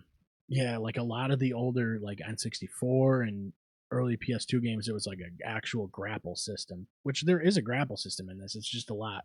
They tried to change that up, but I'll say that the depth of this game is awesome. the way that you can manage, like the GM mode and all that stuff. Well, I just remember the like you said, Cam, like the story modes for those games were so sick. Yeah. Like I was actually just talking to my dad about SmackDown, the first SmackDown versus Raw, where it's Vince on the cover and he's got the 2 different colored eyes. Yep. And it was like there was, when you do the campaign of that, there's a scripted match that you play against Batista where you have to, like, no matter what you do, you end up losing. Yeah. And I remember the one and only time I ever broke a controller was when I lost to Batista, and my dad will still talk about it. Like, I was like yelling at the game. Isn't that like the first game in that, like the first match in that campaign? It's one of the first ones. Yeah. And like you can, I literally spent put someone like over 40 minutes he was dark crimson, dude. Just beat the shit out of Batista. And then when you pin him, it does a 3 count, and then it like cuts to a cut scene where you're in the middle of the 3 count, and then somebody shows up and like hits you with a chair, and then you lose. And I was like, no. This Raw for the original Xbox, dude, this blew me away at the time. Like, the graphics were incredible, dude. Oh, this is just before my time. It completely blew me away. I went over to my buddy's house, my neighbor's house, and he was playing a it. regular Xbox. I want to say the first wrestling game I had was Here Comes the Pain with Lesnar on the cover. Oh yeah, Really, that was the first one. That was my first one. That's one of the best Yeah. ones. That one and Shut Your Mouth. Yeah, Here Comes the Pain, PS2, and I also played a lot of Know Your Role Yeah. when I was. Oh a kid. wait, there was what was the one? Wasn't there a WWF game? I don't know if we're allowed to say that anymore. For like, the Nintendo 64. Was it yeah, No WWF? Mercy. No Mercy. Was it No Mercy? Could have been. It That was one's probably one of No the, Mercy. that's a goat. No Mercy. This one's actually one of the best ever, I think. Oh, that might be a different one I'm thinking of. We got spoiled. There was a ton of wrestling games, dude. WrestleMania 2000, that was a really good one. Attitude, Warzone, I forgot about this one. Dude, this is what I'm saying. There's a ton of wrestling No games. shit. Played a lot of World Tour when I was a kid, and Revenge. I was a WCW guy, though. There was a lot, dude. I mean, if you look up like all the wrestling games in general, it's insane. Wow. Now it's all just 2K. How do we feel about 2K? It's fine. That's all it really is. It's fine. I like so like the most played game every year is that I play is NBA 2K. Uh-huh. So like I'm used to how all those games run, and I like their presentation style, but it's better than the THQ games from PS3 where they were like going for realism. Yeah. So like, but for me, it's just licensing stuff. Like Yeah. I hate. I haven't bought a new 2K because they're like, well, you can get the creator wrestlers that are all the wrestlers that you're missing, and it's like, well, Yeah. I don't want to do that though. The issue with the new 2K wrestling games is that you get like what the roster is, and then you have to unlock a bunch of the roster. Sure. And then they'll come out with a DLC with the extra people saying like Penta just debuted or whatever. Yeah. Mhm. Now a couple months later they're gonna put Penta in, and it's like now you gotta pay $9.99 for a freaking DLC with 3 characters in it. It's like, is it really worth it? Probably not, because you're just gonna buy the next one, and they even shut down their servers after a while. So Yeah. but They're good. I don't think anything will come close to I like the showcase modes. Those are really cool. Actually, where you play like past events. you right? play certain parts. You play the match. So like with WrestleMania 40, you would do like the actual match, and you hit certain. It'll be like hit Roman with an AA on the outside through the table or whatever, Mhm. and then it'll go into a cutscene that's like frame for frame almost what happened, IRL. which is really cool. That's neat. So I like the 2K games. Like I like what 2K does with their games more than EA. That's not even close. Like Yeah, when I think about Madden, I haven't played Madden in like 2 or 3 years, but like I just think about how Madden was when we were younger, how they had the Madden moments where it would be like it puts you in like a scenario. yeah, I mean it'll put you in like the 2010 Seahawks when Marshawn Lynch had the beast quake, and it's like you're playing as the 7-9 Seahawks playing the 13-3 Saints, win the game, get as close to the real final score as possible, or like they don't even do that anymore. Like a couple of years ago, they did do it. the last one I remember was Steelers Cardinals, and it would have been Madden like, 10. yeah, something like that. Yeah. And they were in a scenario where you had to play and drive them down the field at the end of the game. That was Or just like alternate history. it was just the opening thing, though. Yeah. But it's also we're getting older too, so it's like, is it rose tinted glasses or were the games better back then? Maybe it's both. Yeah. Like, I'll tell you, it definitely is both, because there's Yeah. like a lot of games you go back to and you're like, this is shit. Right. then there's games like right now, like I mentioned, I'm playing Fallout New Vegas again, and I'm playing that. That came out in 2010, and I'm playing through that right now, and I'm like, man, Yeah. I didn't know. Like playing that back then, I can remember like going back in my brain, and I'm like a 14-year-old kid again, and I'm like, man, I can't wait to see what Fallout ends up being when I'm older. Mhm. And now I'm older, and I'm like, there's been one Fallout game since then, Yeah, and and, now it, it's a and I TV hated it. Now it's Like, a TV. It's a TV series now. Yeah. There's something to say about like trying to play games back in the day with like so many like generational consoles behind. Mm-hmm. You know, I feel like the PlayStation 4 games are a lot more tolerable to play than Right. the PlayStation 3 games. Like you can only go back so far, Mm-hmm. and then like it's either glitching, the controls suck, the physics sucks. Yeah, Because- there's always something that bugs me about it.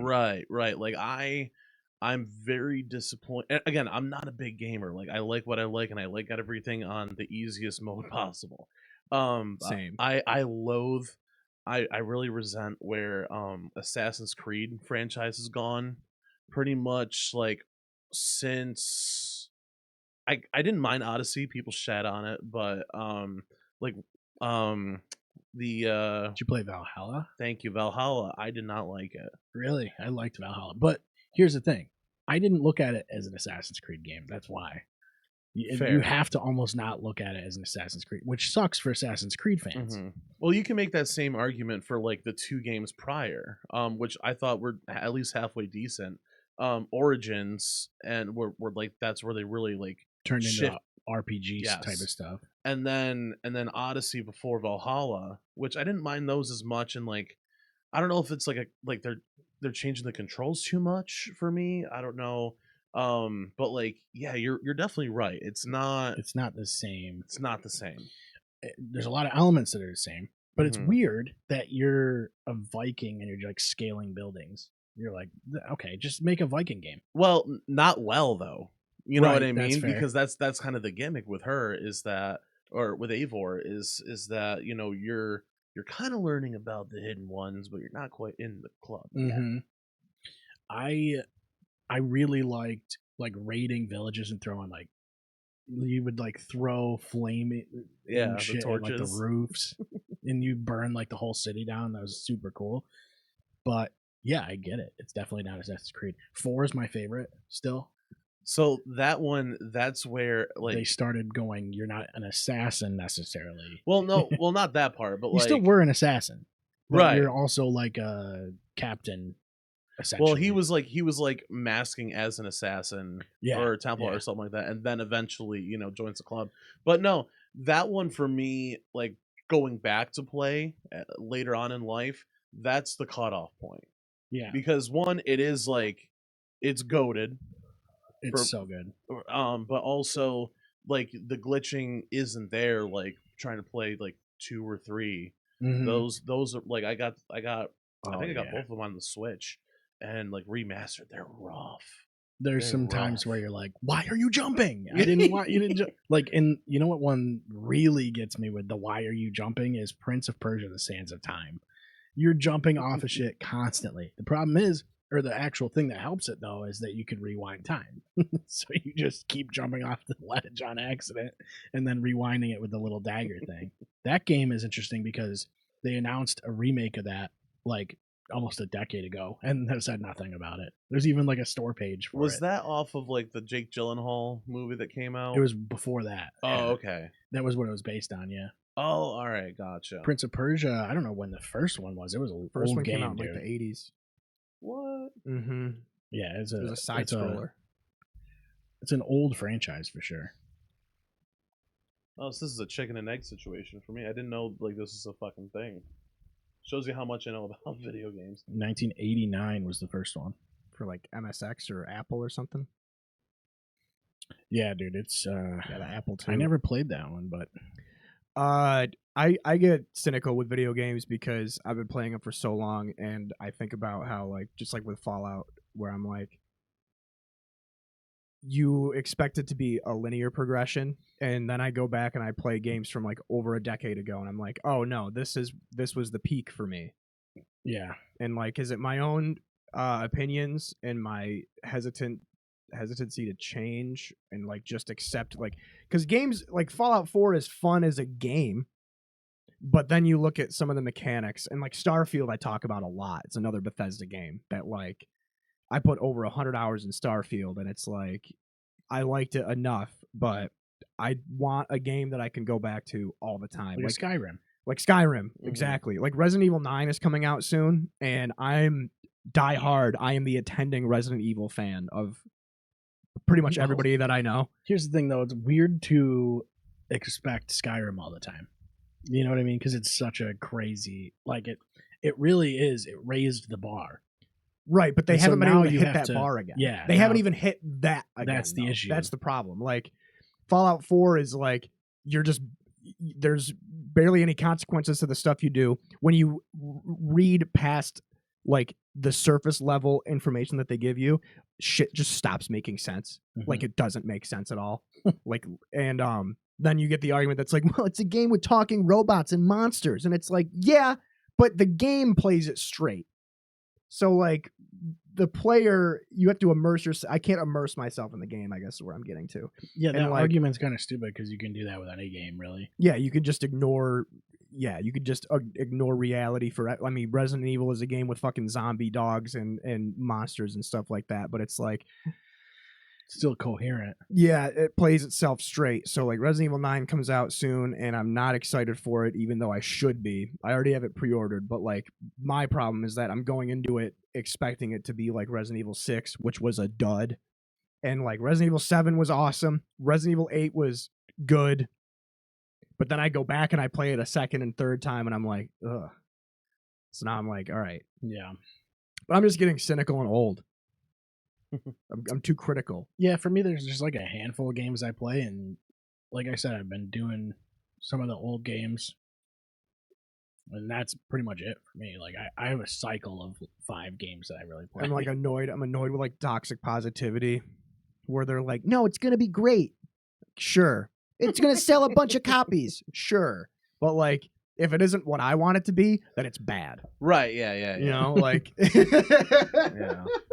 You'll go on Reddit and nobody will like it anyway. So, And I'm Right. Yeah, exactly. And I'm not like that with everything else, which is weird. I'm not like that with movies. I'm not like that with music. Mhm. But like video games, it's Mhm. like It'll get review so bombed. critical. it'll get review bombed because there's like a gay guy in it or something. That's probably why they hate clear shots. Yeah. Yeah, that's true. We need to bring in. Yeah. You see there's an autistic Barbie? Is that I not? saw that. Is that not what Barbie Yardy is? Wait, so yeah, what's the difference? Yeah. What is the difference? I think. I thought it was an interesting, like, I thought it was cute. Isn't that the point of Barbie and like it's probably American got, Girl like, dolls and What stuff? does it come with? Like pills or something? Tylenol. SSRIs. It's an interesting thing. Like, Mm, are they gonna do it in like the movie franchise stuff, or are they're just having like someone interesting, it's just just like just the doll? yeah, it's just what does it got here? Special. She's got a fidget spinner, headphones, and an iPad. A fidget Damn. spinner is Wait, crazy. this doll is designed with an eye gaze shifted slightly to the side, which reflects how some members of the community may avoid direct eye contact. Okay. But couldn't you just move to the side? And I make don't it think look the at you? eyes move in those, no. Yeah, but you can.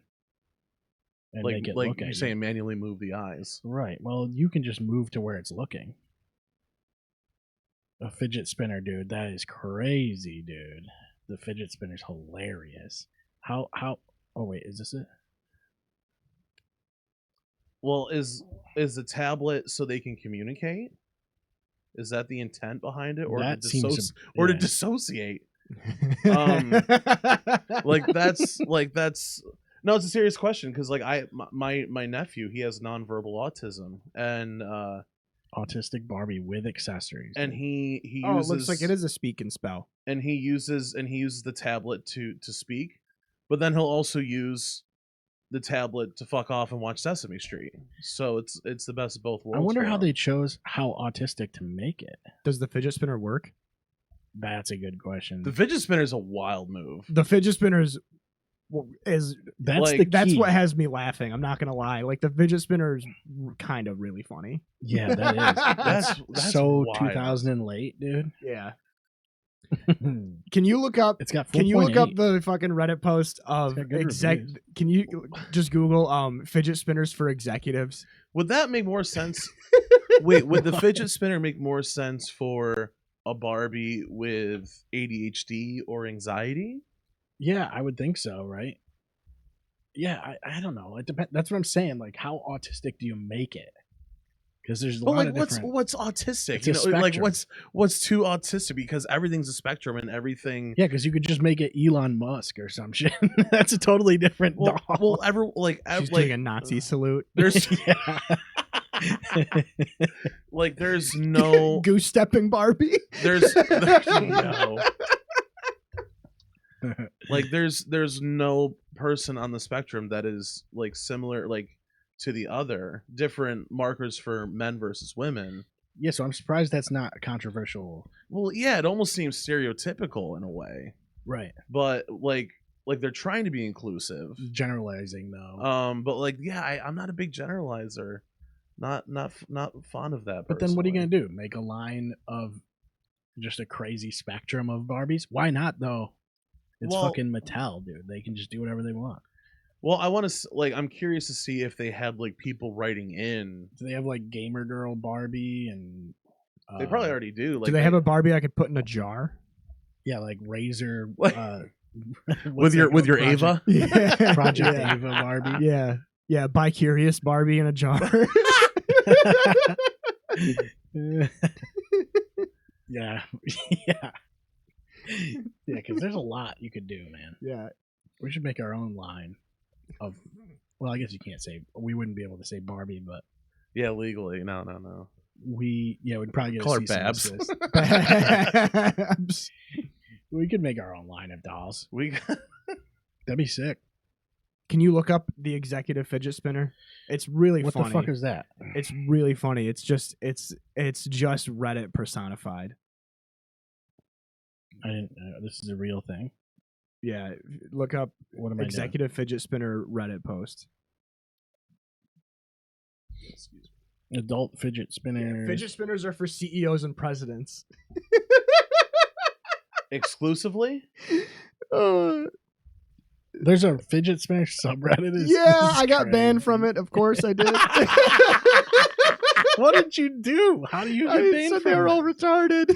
Oh. Well, I mean, it's not that far off, I guess. What? This attitude really pisses me off, and is the rest of the shitty plastic fidget spinners flooding YouTube. Take, for instance, the Verso flat top. This is an over $100 hand-finished luxury executive fidget spinner aimed at CEOs and presidents. This isn't some stupid fad for kids on YouTube to mess about with while playing Minecraft. There are plenty of bespoke spinners that go for over $300 or even approaching the thousands. Would you call someone autistic for wearing a Patek Philippe watch or for driving a Mercedes-Benz? I wish people would stop conflating cheap plastic spinners with luxury executive spinners. Okay. Wow. Those Let me are my pull up people. that one. The Verso flat top. This is the pet rock of the 21st century. So this is People what on the, bespoke for $300. These are the high-end fidget spinners, huh? Okay. I got a fidget cube for $16 when I'm too high. It works great. Yeah, $16 on Amazon. I bought a metal one once. Oh, It we were was gonna. really nice. We were talking before Fucking before you got here, Cam. Oh boy. We were like, Out we of stock. because I quit smoking pot, and I was like, I wonder if Cam smokes. Yes. And I was gonna ask if you were California sober or sober. as of November 5th. I'm sober. Word. Yeah, because weed ruins me spiritually. Mhm. I kind of miss it, but it kills my it kills my fucking everything. I end up turning. I was good for a while when I came home, and I was smoking on and off, and then I took a break last year for a couple months, and then dove right back into it. And then no matter what strain or strength I used, I was just stupid. Yeah. And then I would just feel stupid for like a day or two after. I think it Mhm. messes because I don't know if it messes with my meds or just messes with like it ruins my ambition because like I would get stoned and then be like I don't feel like going to AA. Yeah. Or I get stoned and be like I don't want to go to church, and so it like keeps me from doing that stuff. But Sure. but yeah, I was like I wonder if Cam I don't know if Cam smokes weed or not, and Seth's just like oh he's going to. Well, we were just gonna blow. We were just gonna smoke joints and blow it in your face. no, I no. Listen, so I dabbled with it a little bit before it was legal here in New York State, and then once New York State became legal, full fucking send.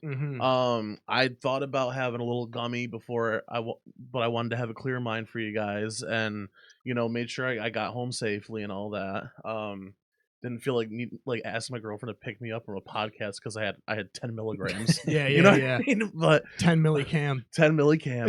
It used to be 50 millicam. Damn. It's 50 milligram cam. Yeah. But I don't know. I do like Eating the stars of death. Yeah, you could feel free to if you ever if / when you come back. It's just not a thing I do. I don't know. Seth smokes off and on very rarely. But yeah. Yeah, no, like I don't really fuck with alcohol nowadays. So I guess that's kind of my glass of wine, but I do have to kind of pick and choose my battles wisely because I'm a professional voice user, for lack of a better term, and it does fuck my shit up.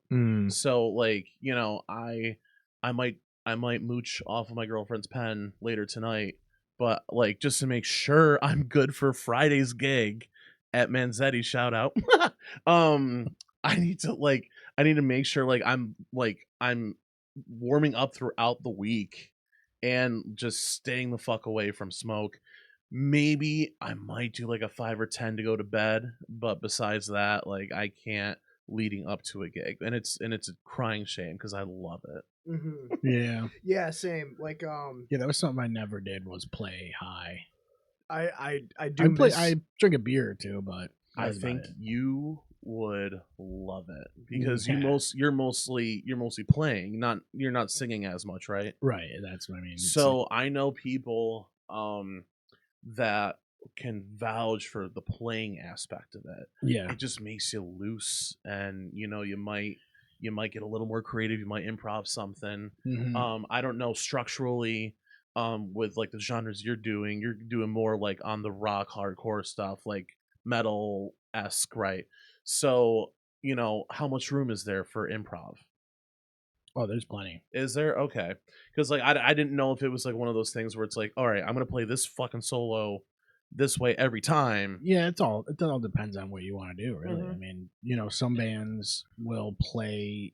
See, that's part of the reason I like Between the Buried and Me so much. They'll play their whole set like it's album perfect, right? And other bands will just play whatever they want for a certain solo, and it'll still be in the same general, theme or whatever. But yeah, I do miss that. I was way better at like when I'm not anywhere near you two as far as music talent goes, but when I dabble in guitar pretty good, but like I don't have the motivation to just jam out sober, like sober. Yeah. If I'm gonna pick up my guitar and sing, it has to be like I'm practicing. But then like I don't have those days where I just come home and I'm just gonna fuck around for like an hour or two. Yeah. Like same thing. I do miss it. I'll probably get back into it. I might take a full year off. I don't know, maybe 6 months, but like I'll tell you what I don't miss though. I definitely don't miss. It's like on some levels I miss doing shows, but I also don't at all. You know what I mean? There's like, dude, I fucking know exactly. Especially with 4 other guys, it's like there's just too much to deal with. I think nowadays I'd probably travel a little lighter to gigs because I do everything digitally. Yeah. But back then it was like you're bringing your half stack and a whole full drum kit with the guys, and it's like all the setup, the tear down, 50-pound amps. for like and for like what, like a 40-minute set, if that. Not even sometimes. with not having the pressure of having to like prepare for certain gigs with certain songs, do you feel there's a lot less pressure, or just like you're kind of have more fun with it, you're with your guard down when you're home? Yeah. I have a hard time picking up a guitar when I'm home, which is Really? unfortunate, because like it's supposed to be something that I love and I do, but like when also I do that almost every weekend from a solo capacity, where I can just go in, play 40 cover songs, get a couple $100 and get the fuck out, my creativity just kind of goes down the shitter. So at a certain point, it definitely becomes, you're learning things. It's almost like work, because you have to learn these songs. And it's nice when you can add things to songs and change things around or whatever. But when they're covers, that's, you kind of lose that. You're just learning the song right as it is. Mm-hmm. But what helped me with creativity as far as like picking up a guitar is finding backing tracks to just jam to. Yeah. Because, and that's another thing, you could use AI for that. Say, hey, give me a backing track that goes for this long in this style, and play it, and just play right back with it. Yeah. Or you can just get a looper pedal or something like that and lay something down, play over it. Right. Yeah. That helps a lot, because it gives you a more full feel. Feels like you are at practice, or you're just jamming with somebody, versus just like fiddling around. Even with something like you're doing, it's like, I don't know, get a backing track and play around and just like improvise something. My fingers don't work. Oh, I can't do scales anymore. I don't know what happened. have you tried Guitar Hero? I shred Guitar Hero. I'll say one thing about Guitar Hero is it actually does help with finger articulation and stuff like that. Like you are moving your fingers. I mean, obviously you're not like fretting the strings, but you are the coordination of it. Absolutely. Right. Getting the rhythm of your left and right hands. Yep. And the core hand movements are sometimes the same too. You're doing a lot of the same patterns. Yeah, I could definitely see that, from especially like, I think it helped on the technique. I'm not gonna say it hurt me, but I played a lot of Guitar Hero. I think it helped.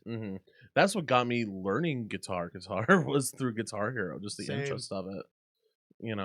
I'm sure there's a lot of people that would say that. Oh fuck yeah! At least absolutely. when if they grew up in that era. And it's interesting because rhythm games aren't a thing anymore. Yeah. I read something about Guitar Hero wanting to come back, which, why not? Didn't they try like 5 years out? They tried it. Dude, Guitar Hero Live, I remember. My buddy Dan and I are diehard Guitar Hero guys, and I remember we picked up Guitar Hero Live the day it came out. We literally returned it that day. Yeah, I think part of the barrier is peripherals. Well, what they did with Guitar Hero Live was it wasn't the 5 buttons down the fret. It was 6 buttons over 2 frets.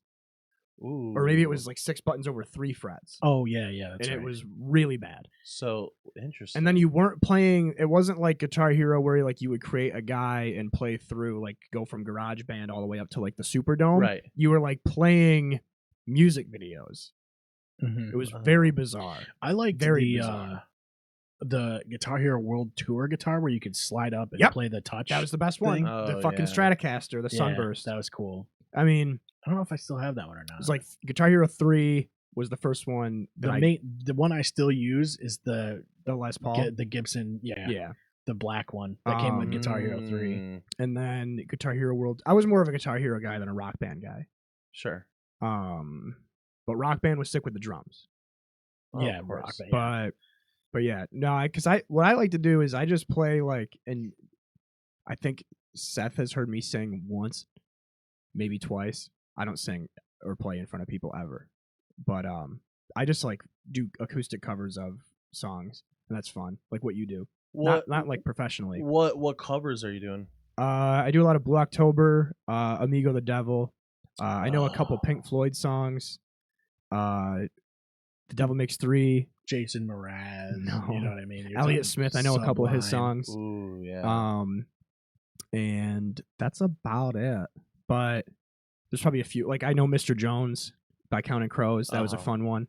But yeah, it's just like it's one of those things where it's like a thing I can challenge myself with and be like, hey, I know all these chords. I can probably play this song. And then I'll like spend like 4 or 5 hours like learning the song, and then I'll get it down, and then I'm like, all right, next song. Great. And it's pretty sweet. It's nice and it's relaxing, honestly. Honestly, that's the thing about Being able to acoustic sing and guitar. play at the same time is like I feel powerful. With Because people will be like, I don't know how you do that. And I was like, I can't play chords or I can't play scales. Chords. But I can Right.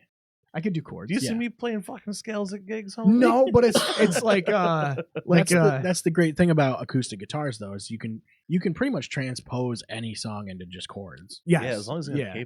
capo, you're good. Yeah, exactly. Mhm. Yeah, so that's what I ended up doing. Brand new. Yeah, there's a lot of songs that I know. There's probably songs that I've forgotten about too. I mean, there you get your classic ones Sure. that everybody knows, like "Hurt" by Johnny Cash, Right. stuff like that. Mazzy Star, I know a couple of her songs.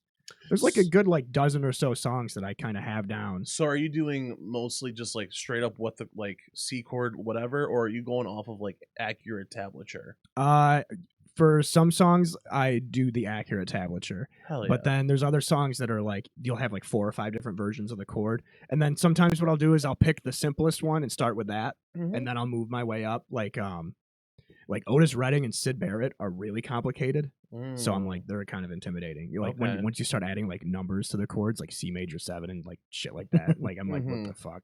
But like I was never able to play like bar. I was awful with bar chords, especially on an acoustic. Like I was awful with bar chords for a while, and I got those down. And like yeah, it took a couple years for me kind to of get getting those. like the my biggest issue is like switching my fingers to the chords without hitting strings.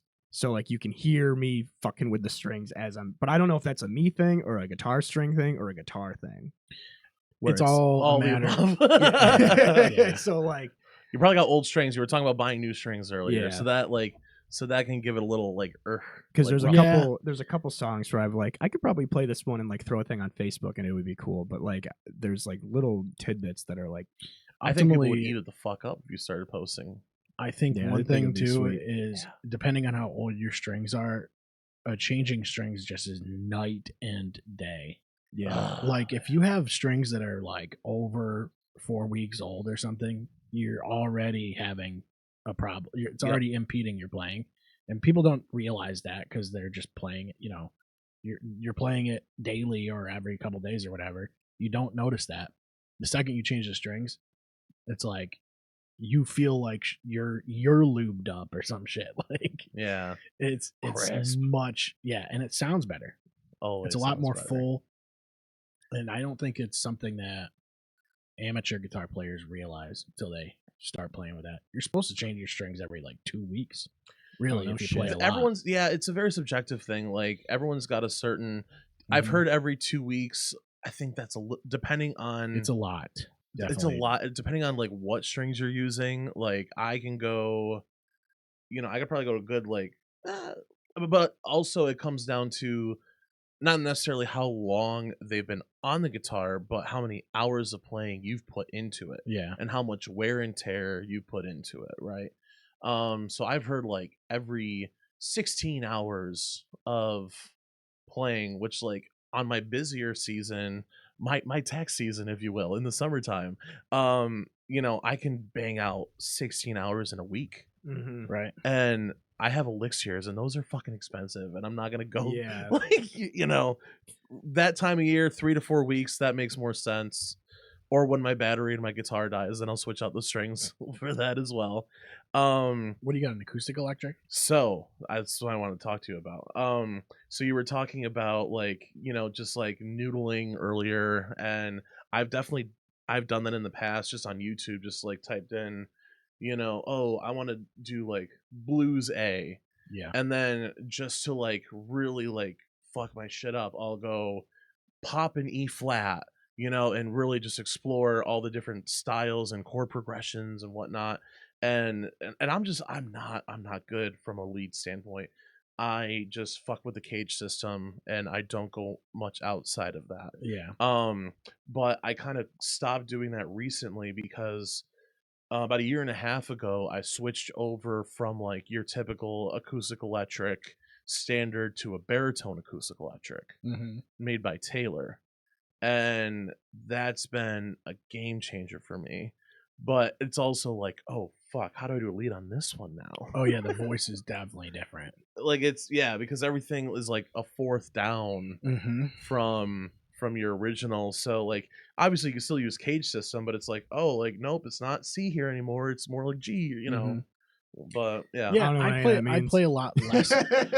Yeah, I don't play a lot of acoustic really. What's I a haven't- cage system? Okay, so do you want to or shall I? Nah, you can do it. Go for Okay, it. so the cage system, it's basically your typical pentatonic scale, just in different shapes. So like the big one that everyone learns is the pentatonic scale is like when your finger is on the 5th fret Mm-hmm. and you go boop boop boop boop and you go, up. So that correct me if I'm wrong, that's the G position Mm-hmm. in that scale. But if you start on the 3rd fret instead, that's the A position, and it's just spelling just the out root of cage, your- CAGED. Yeah. So let's say you're fucking around in that 5th fret spot where the G, and then you decide to slide up. Now you're in the E position. So now you have to figure out the patterns with the strings in that E position. Gotcha. Yeah, there's a lot of good exercises for this kind of like. I don't know. It depends on what you're playing. Really, it completely comes down to that. Oh, absolutely. Again, it's like you can just play acoustic and know your chords, and that's good enough. Yeah. Like, Yeah. But the problem is when you start getting into like, I don't know, when you start playing leads, there's a lot to factor in, and I don't know, Like it where becomes, where the rhythm, where the chords are going, that plays a big role, right? you just need to understand what everybody's playing, Yeah. what you're playing with. That's all, Mhm. and stay within that chord progression. Not, Mm. and you don't even have to necessarily. I mean, music's super flexible. You can do whatever you want, but it needs to be somewhat in what you're going for. This is structure. You It's- want to tell a story with it, right? Yeah. That's the goal. And there's definitely sour notes you can hit that work, I mean, I sometimes when I'm improvising, I hit something wrong, and I'm like, that was actually kind of cool, because you get this like half step where it's like an issue. But then if you want to, you can incorporate that anyway if you end up recording and take that half step and do a quick slide down or something. Right. It's how you stick the landing when Mhm. you have those sour notes, or lemons, as John Yeah. McConnell calls them. And sometimes it makes it honestly makes it better, and it creates this accenting that It's like a is- little pinky in the asshole, you know what I'm saying? No, I don't mixes it fly up. that way. This You, little- you can fuck me at knife point, but don't put anything in my ass. and clip it. No. Sorry, man. But no, just like it's what Seth's saying. It's like ooh, like what's that? But then how you recover from it can make the difference of like, oh, like that was wrong, but it still sounded Yeah, good. there's certain times where you go like, oh, maybe an Egyptian scale would be cool here, or like Right, an right. augmented Like Assassin's Creed Origins. and it like conventionally it wouldn't work, kind of, but sometimes it does. I've been noticing that I cannot play with a pick anymore. I have to like teach myself how to play with a pick again, and I've been only like finger strumming. I've never been good at finger picking, honestly. Finger picking, not finger strumming, either or. Potato. Well, There's no, two different things. because sometimes like how when you're just strumming, you're not using a pick, you're just using your fingers. Mm-hmm. Sometimes you get I'd your call that finger tone- strumming. your tone changes too. You don't get like as hard of a hit with the. That's what I like about it. Your attack is lower, basically. Yeah. And then like especially with Amigo the Devil, like he has a lot of weird shit going on. I don't know the technical term for any of it. For me, it's just weird shit. Like you play the top 2 strings twice as often as you played the Mhm. bottom 4, Right. and then you're like, and he's got more finger picking where he's like Lindsey he's Buckingham isolating style. he's isolating the strings, Yeah. not just strumming. And also, I mean, it's they weird. have actual finger pit, like the ones Yeah. that you put on. I tried yeah. those. I can't do them. That's But insane. No. he also, a lot of his songs, he plays banjo instead, so it won't sound exactly the same. There's a few of his songs that are like, because banjo would be sick. So I've definitely like played around my bass guitar a little bit to try and get better at finger picking in general, but it's Yeah. not the same as on a Mhm. guitar. You're playing with like these kind of shapes and picking with your middle finger and plucking the higher Mhm. strings or whatever. Mhm. I just don't. I don't know. I don't play a lot of stuff that does that. I can always mess around. Like, when I do mess around, definitely capo involved. Playing with a capo is just the most fun for me. And then, like, because I have 4 guitars, and I try to get the motivation to have each one tuned to a different, Yeah. have a standard tuning, drop Yeah. C, drop D, Absolutely. and then like just mix and match all those around. So I usually put my Paul Reed Smith down 2 steps, and then what I do is I put my Schecter 7-string in standard. So that's so that way, anything I want to learn, pretty much you're going to cover all the bases. But half step down is actually my favorite Mm-hmm. tuning in general. For some reason, I think it works better with my vocal register. It just kind of fits better. Sometimes, dude, in standard, you just can't hit. Why do you think I have a some of those baritone now? Yeah. All that smoke of weed, it's doing something. Yeah, Um, because I don't want to go falsetto with anything Mhm. really. Falsettos on point. not to like toot my own horn, but like if you want to see what it sounds like, I have content up with Right. the baritone guitar. Legally speaking, I don't know what you can and cannot do with actually posting the audio, but just for like any of those, that's the baritone. I don't think. Well, I mean, it depends on. Do you get copyright strikes on these? I do, yeah. Yeah, it is what it is. But like not the shorts. Like although that's a regular guitar. I think that's a whole step down. Let me But- pull up your. But like all the top row, that's the baritone guitar. And the shorts as well. You got a recommendation? Depend. Let's see. That looks like you. Hey, look at He does look like. Wow, that's wild. that. Let's see. Look Like at that pop filter, dude. Beautiful pop filter. Let's see. Yeah, all of those are the baritone. The dark mahogany. That's the baritone. If I get murdered in the city, So this is Capo leave a 1. letter in my desk. Don't bother with all my belongings. Yeah, play one of the ones that shows my hand, so you see what's happening here. Yeah, you might have to play So let's something like this or. yeah. This one here, one of the middle ones at Bistro. Now Friday, about a week See, I'm playing a C chord there, right? But pitch-wise, it's a G. Yeah. E to B, F, C, D, G. Ooh, I like the tone of that thing. You got to take it with a grain of salt because it's the DI, which like I don't love Taylor's electronics, but that was the only. It Like, sounds pretty good though. Thanks. It's like the one. There's a lot of the Taylors I fucked around with. They have a weird like tinny thing happening like between like 2 and 3K. But so I can isolate it when I'm working on these like in Pro Tools. Yeah. And I'm recording them. I don't know if you can see, like maybe in one of the. Well, those are all standard. So when guitars. you play out, what are you running through?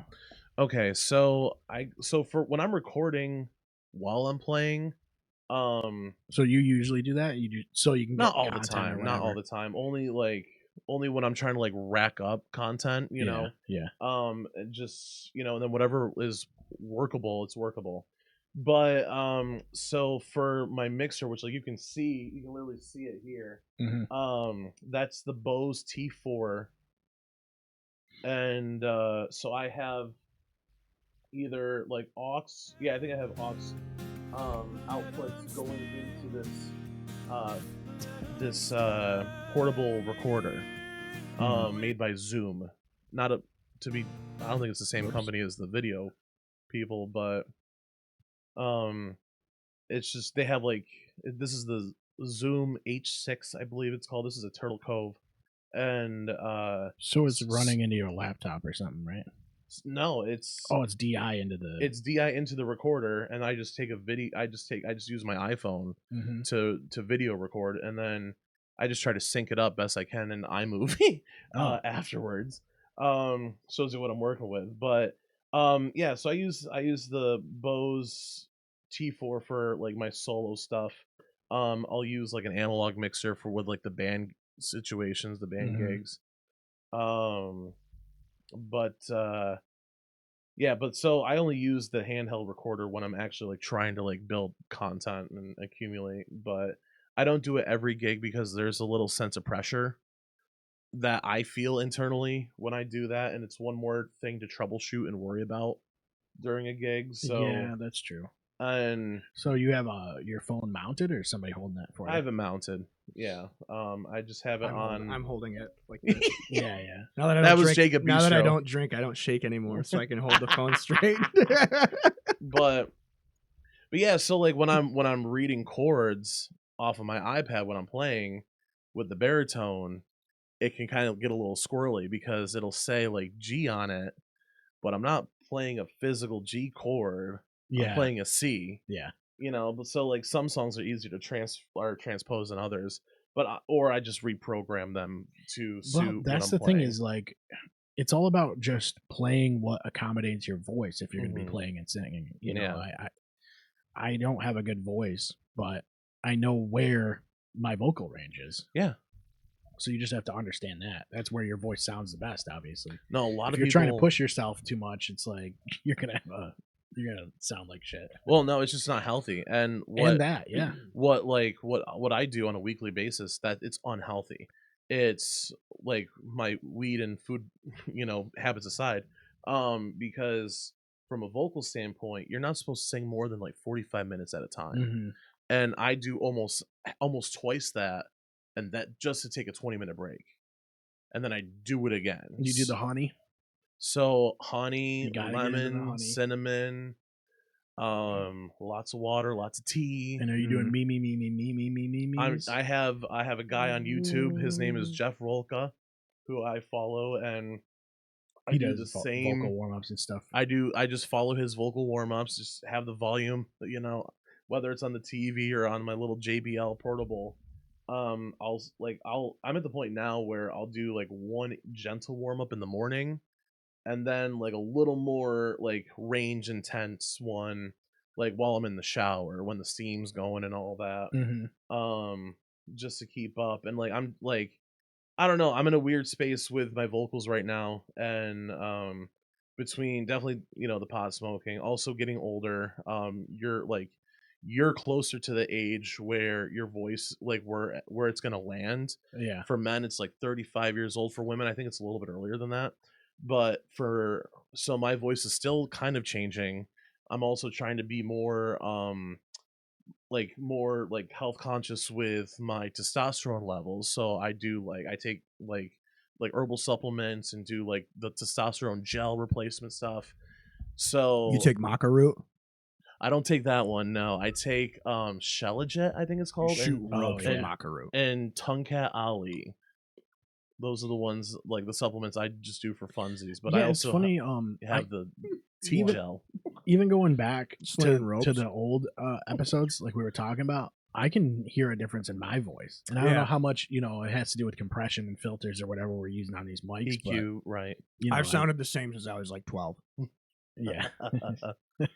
I just always sound like I just got done smoking Lucky Strikes. Yeah. Sometimes there's a cashew in there.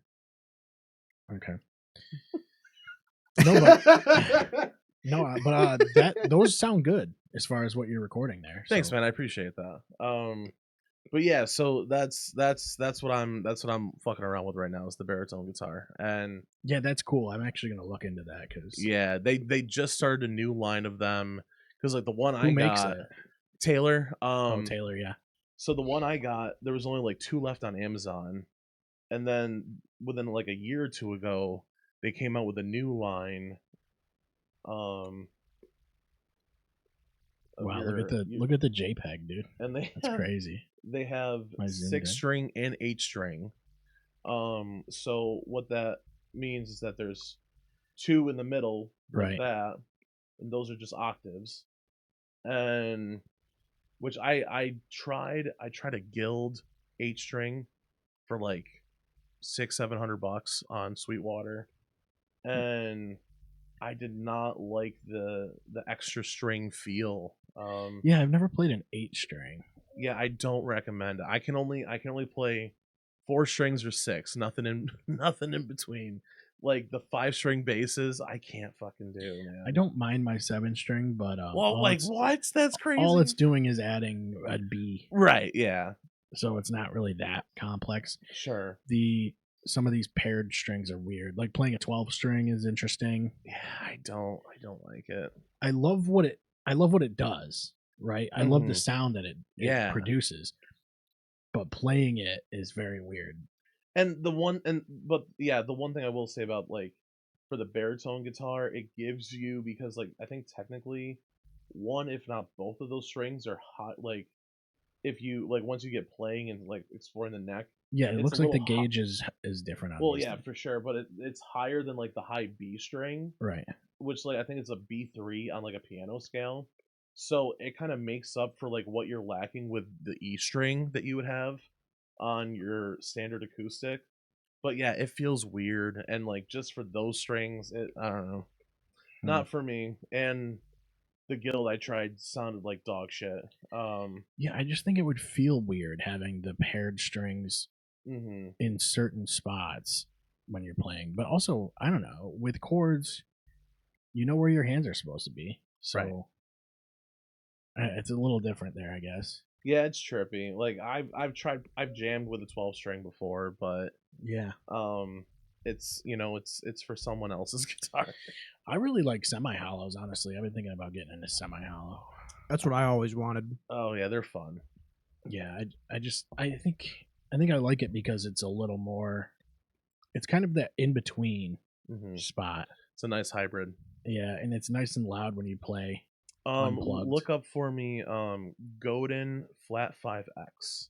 How do I spell that? Godin. And then flat. What is it? Flat 5X, first one. So this is one. I have a relative who lives in the South Carolina, Georgia area. Who was the one to like really get me going on playing guitar and whatnot, and so he's gifted me a couple of instruments along the way, and this is the first one, or one of the ones he's gifted me. It has like a semi-hollow type of vibe, but it has like 3 different pickups in it.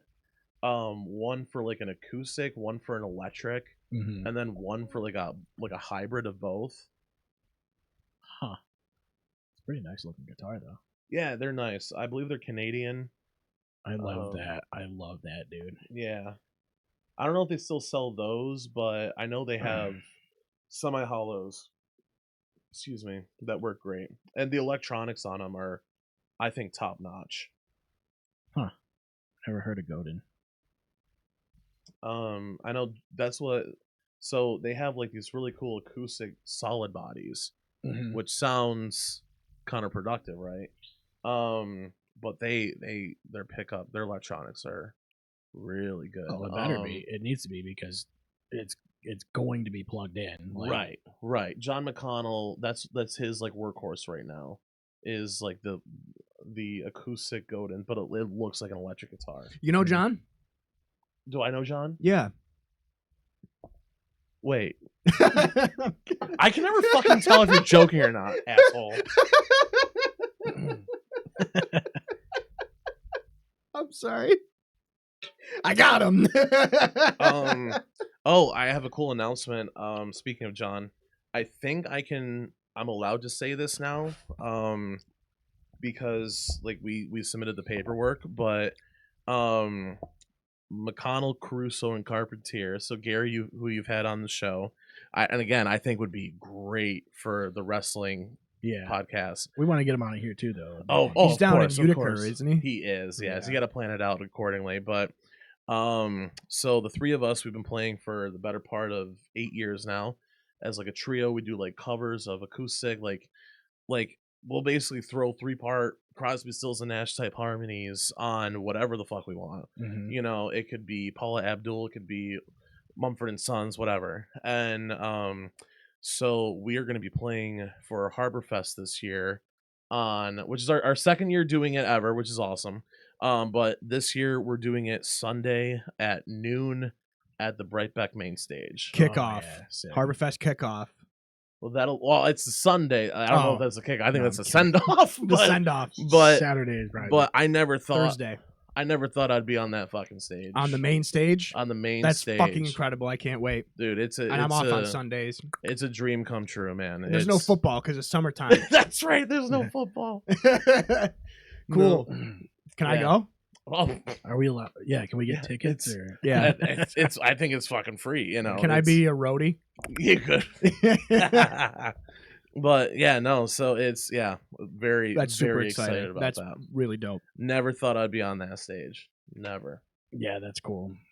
Yeah, That's like a festival- legit dream for kids from here. That's Like legit a dream. As soon as I saw Aaron Carter on that stage when I was You were 7 like, I years can't old, wait I to be knew. I there. was like, I need to get on Smash that Mouth, fucking dude. stage. Come on. Smash Mouth. You just named Oh. 2 dudes that are dead. Maybe don't play on that stage. If you play on that stage, don't ever take a bath again. Oh, yo, but real talk, Stay out of the hot tub. I was concerned for the singer of Smash Mouth that night. Oh Like, my god. I thought Oh, he yeah. had really concerned, like medically speaking. I don't know if he had like a mini stroke or an absent-minded seizure or something, but like there was one point where like shit was just not computing. He And was hammered. well, that too. And Yeah, I that like was- and like I looked at my friend whose dad has had a stroke, was like, what the fuck's going on right now? And then he like snapped out of it. You're probably right. He was probably fucked up. Yeah. Oh yeah. I for just sure. all I remember from that was like we all went as a group and it was me and Bill Hairsign and we literally like we looked at the stage and then turned around, we lost the group, and then all of a sudden we were in the middle of the crowd. Oh yeah. And Same, yeah. Bill and I were lost. Like we were just trying to get out of the crowd the entire set and we Uh-huh. couldn't get out of the crowd. And then there Yeah, was that no. girl that went up with the Shrek mask that like fell and That's sliced her leg right. open.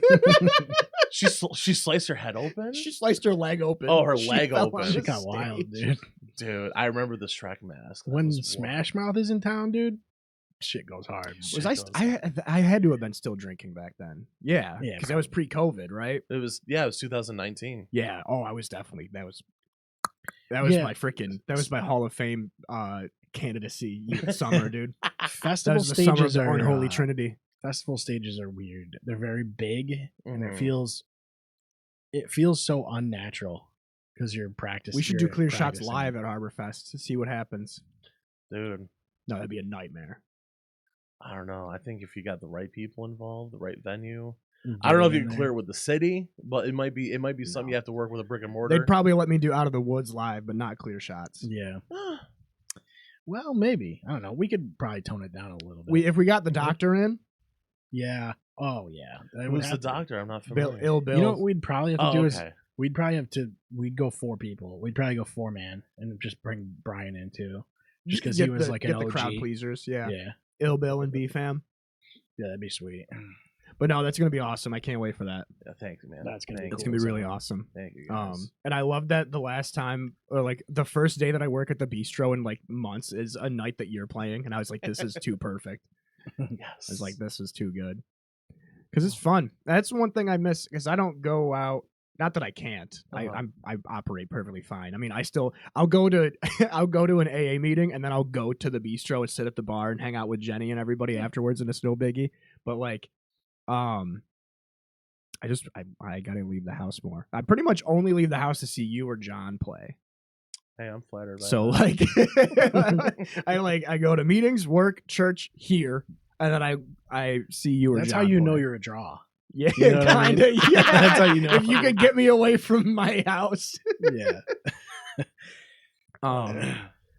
Wow. But How pretty long have mu- you been doing the church thing? If you don't mind my asking. I started dabbling back into church. Well, because we would do AA in church when I was in rehab, and then when I came home, there were people I used to work with at the emergency room of the hospital that go to Elim, which is like a block away from my house. So I go there every now and then. I haven't been there in a while. I went to the Church of Resurrection with my aunts a couple weeks ago, and that was cool.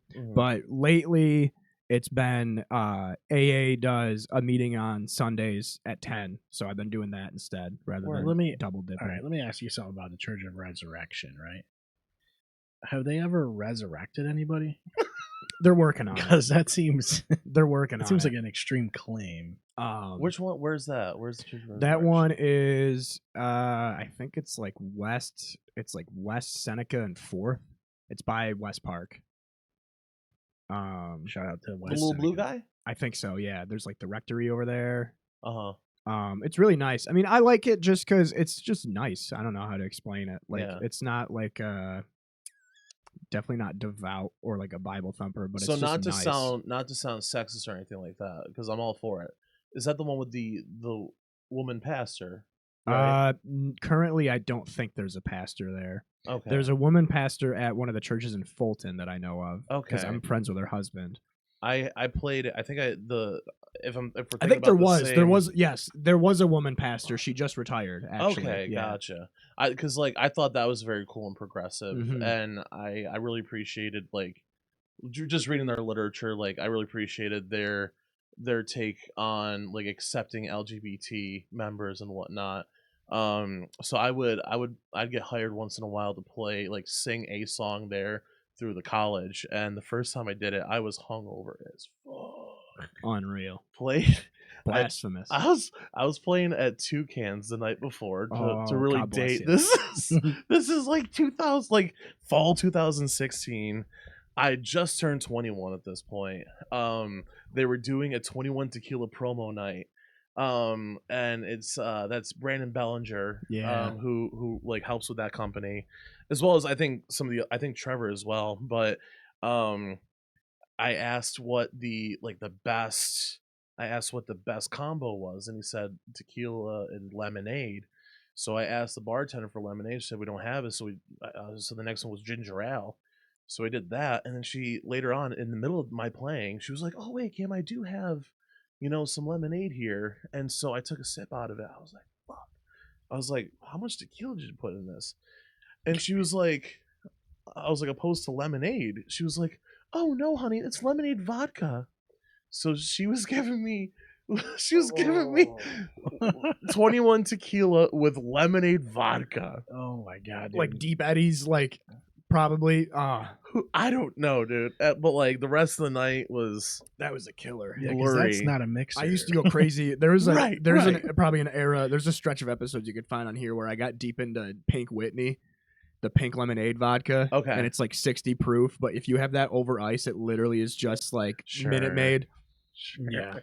It's so because it's been 1,211 days since I've had a drink. Not that I'm counting, but like I can still remember. I'll never forget. Oh, there's something I will forget, but like I still remember just like that there was a stretch. Like I got out. I say this in meetings too. I got out just in time. I remember my first day out of rehab. I was on the way home, and we stopped at a gas station, and it was literally the day that they came out with Hard Mountain Dew. And that I was like, oh, that's perfect timing, because my entire time I was drinking from 13 on, I was like, it'd be so sick if they had like Mike's Hard Lemonade. Yeah. We needed Mike's Hard Mountain Dew, and then they came out with Hard Mountain Dew, and I was like pissed. Dude, I was livid. that's trial by fire. Yeah, I Well, can't. sobriety, I just man. can't do mixed drinks, dude. They're so scary. Like I can. It's a lot easier for me to gauge, even if I'm just doing like shots or swigs of liquor. I can actually understand the amount that I'm supposed to deal with. Yes, we talked about it. Who was the last guest that we had on? I think it was when we had Jesse on, and we were talking gets about how bad. like there was a good like 3-year stretch where I'm pretty sure Seth and I were the only people drinking Black Velvet whiskey.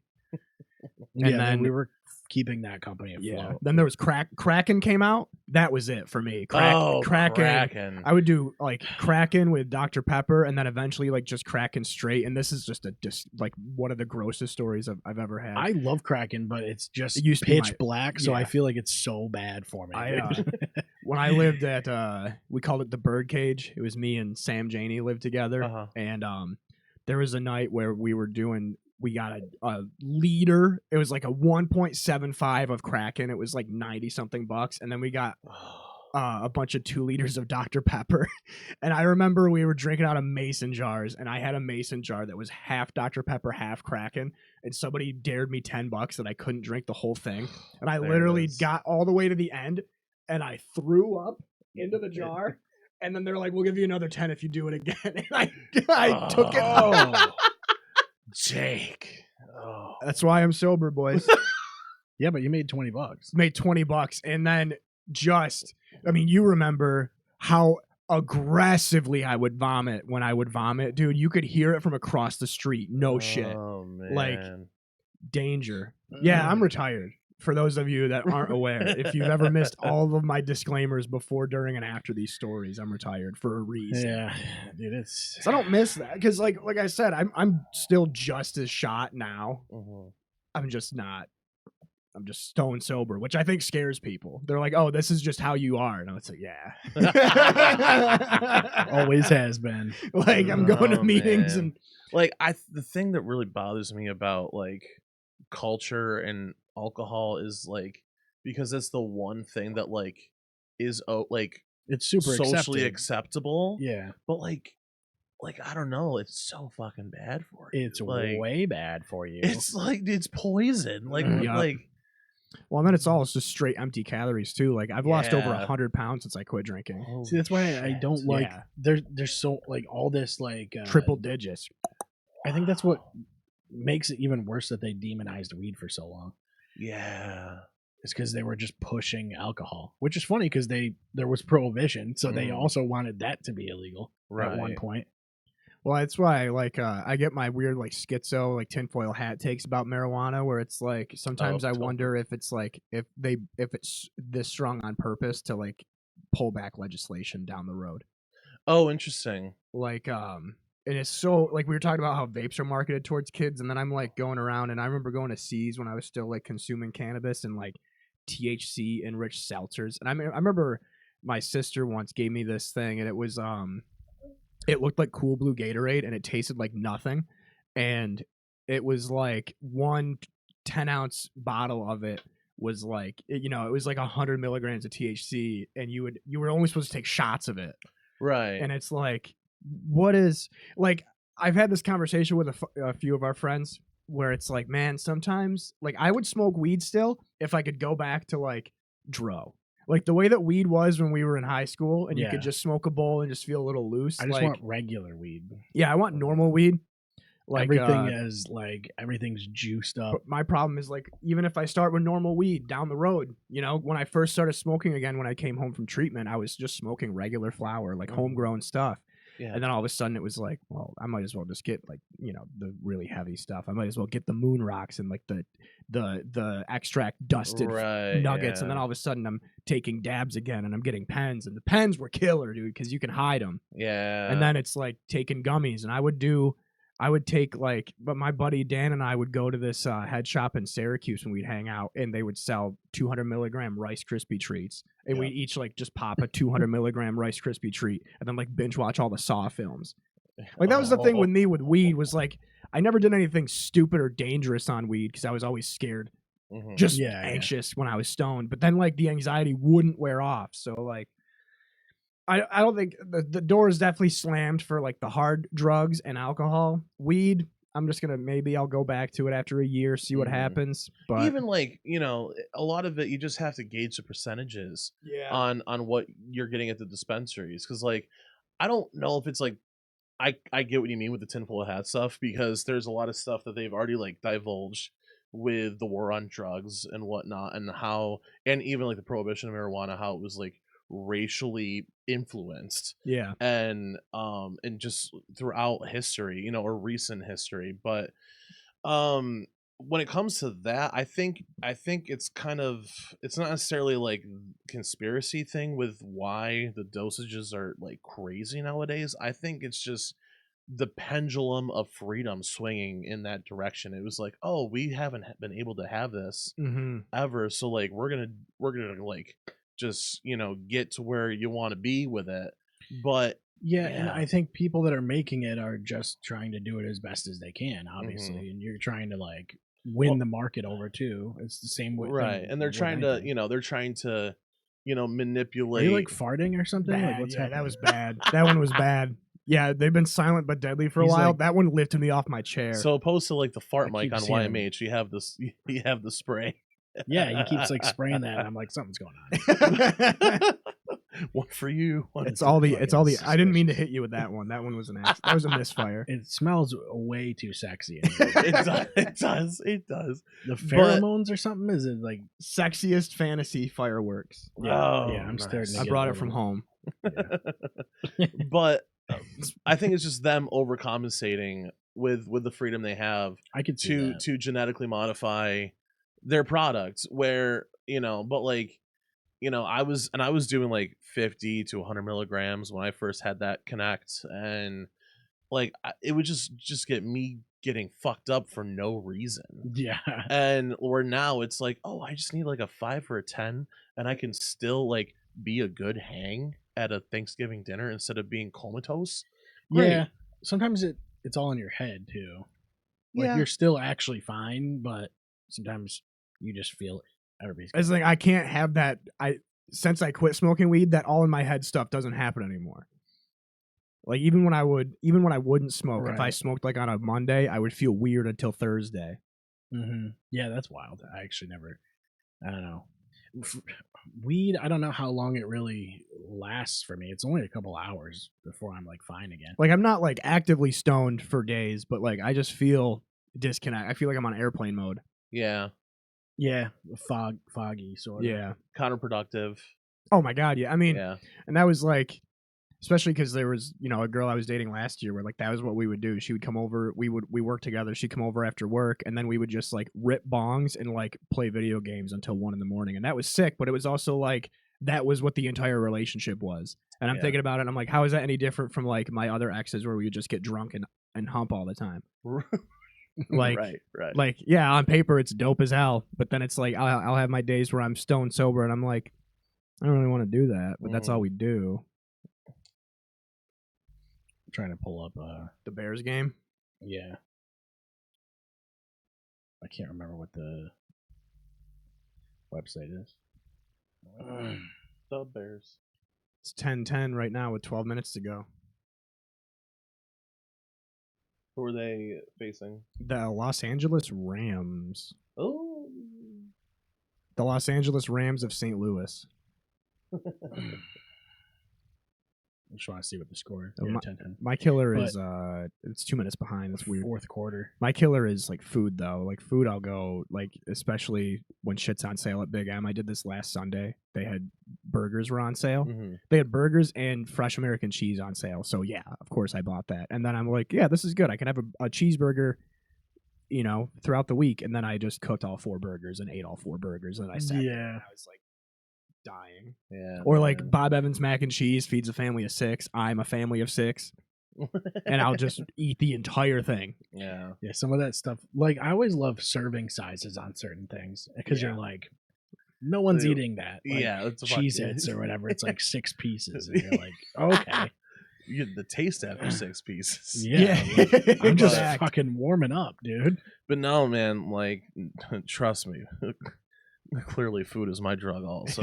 But it's also got to be tough. Someone going in recovery and like only having so many options, you know, and like you have food and nicotine, Caffeine, women, yeah, I have to be very careful with. I have to scrutinize heavily because it's like shit doesn't get weird, but I get out of myself. Well, Mhm. I get out of myself and into somebody else. But like it's like it becomes like all that I think about. yeah. Where it's just like, you know, it gets weird, man. It's really weird, and I have to just be, you know, they like to say, I like to say my demons are doing push-ups in the parking lot at all times. So like they're waiting for me to slip up. Yeah. And it's like I know I can't do opiates. I can't drink liquor. I gotta steer clear from cannabis. I gotta be very careful with women. Not that I'm like not like fucking doing crazy shit, but just like Right, yeah. sex addiction type Right, stuff. yeah. Like porn. I don't really watch porn though.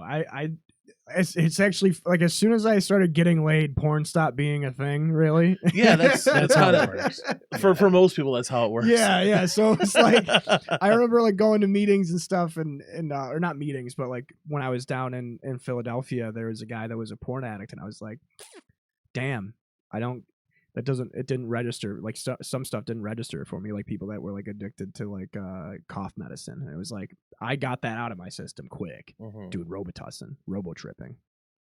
But like, yeah, pretty much Like, caffeine and nicotine.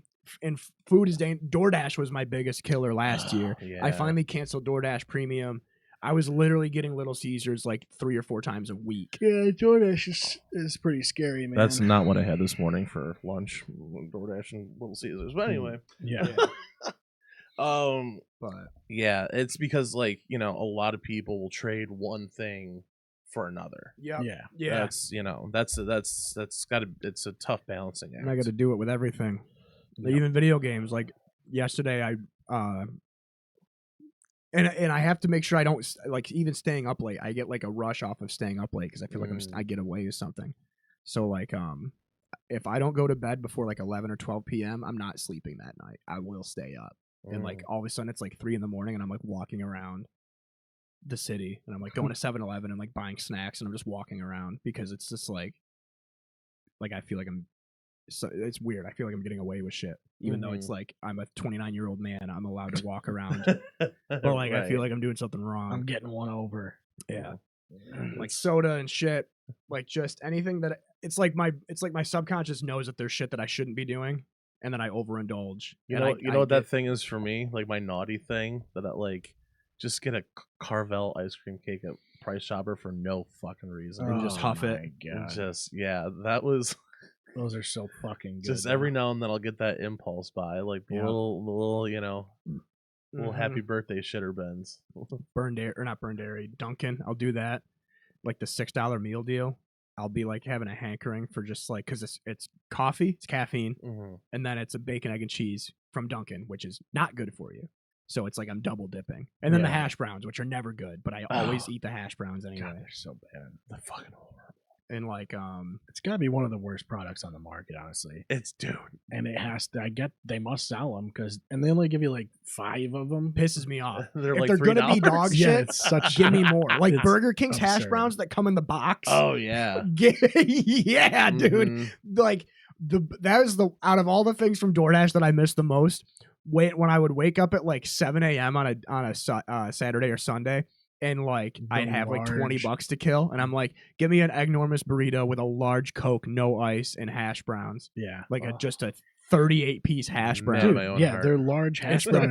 best. It's like a The fucking. enormous burrito from Burger King is It's like the size of a Brutal. large Yeah. fry container, basically. And Yeah. then they're just like, here's a ton of them. I got livid one day because I ordered Burger King breakfast and they were out of hash browns and they gave me fries instead.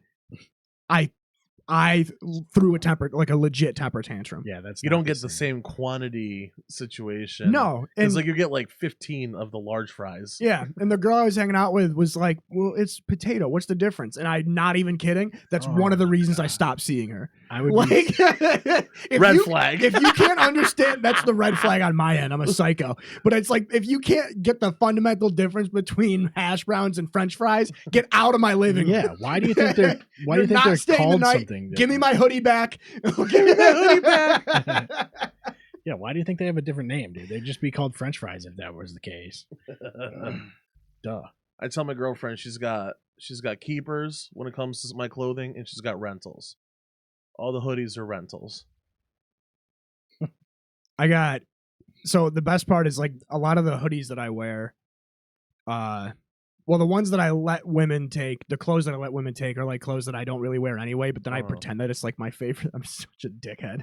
I like pretend it's like, Mm. oh, but I don't want, but I like that sweater. Mm-hmm. Take it. Get it out of here. I haven't fucking worn that hate in months. Fucking stupid Yeah. fucking.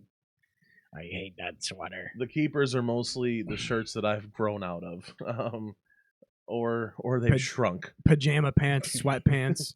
I have to, like, I have a whole wardrobe that's just clothes that nobody will ever. I only ever wear them either at home hanging out or like at here in the studio. Yeah, yeah. Like, I mean, I'm wearing pajama pants right now. yeah, and I'm wearing these sweatpants that I got But for the Christmas. cool thing is, like, I live here, and so I can just wear pajama pants for like every show, and nobody even knows it. yeah. Oh yeah, no, it's perfect. Well, I felt weird today. Like I went to a meeting this morning and I was like literally wearing all black, and I didn't realize it until somebody said something. Like everybody's wearing their Sunday best or like casual clothes, and then I'm like dressed like a goth kid.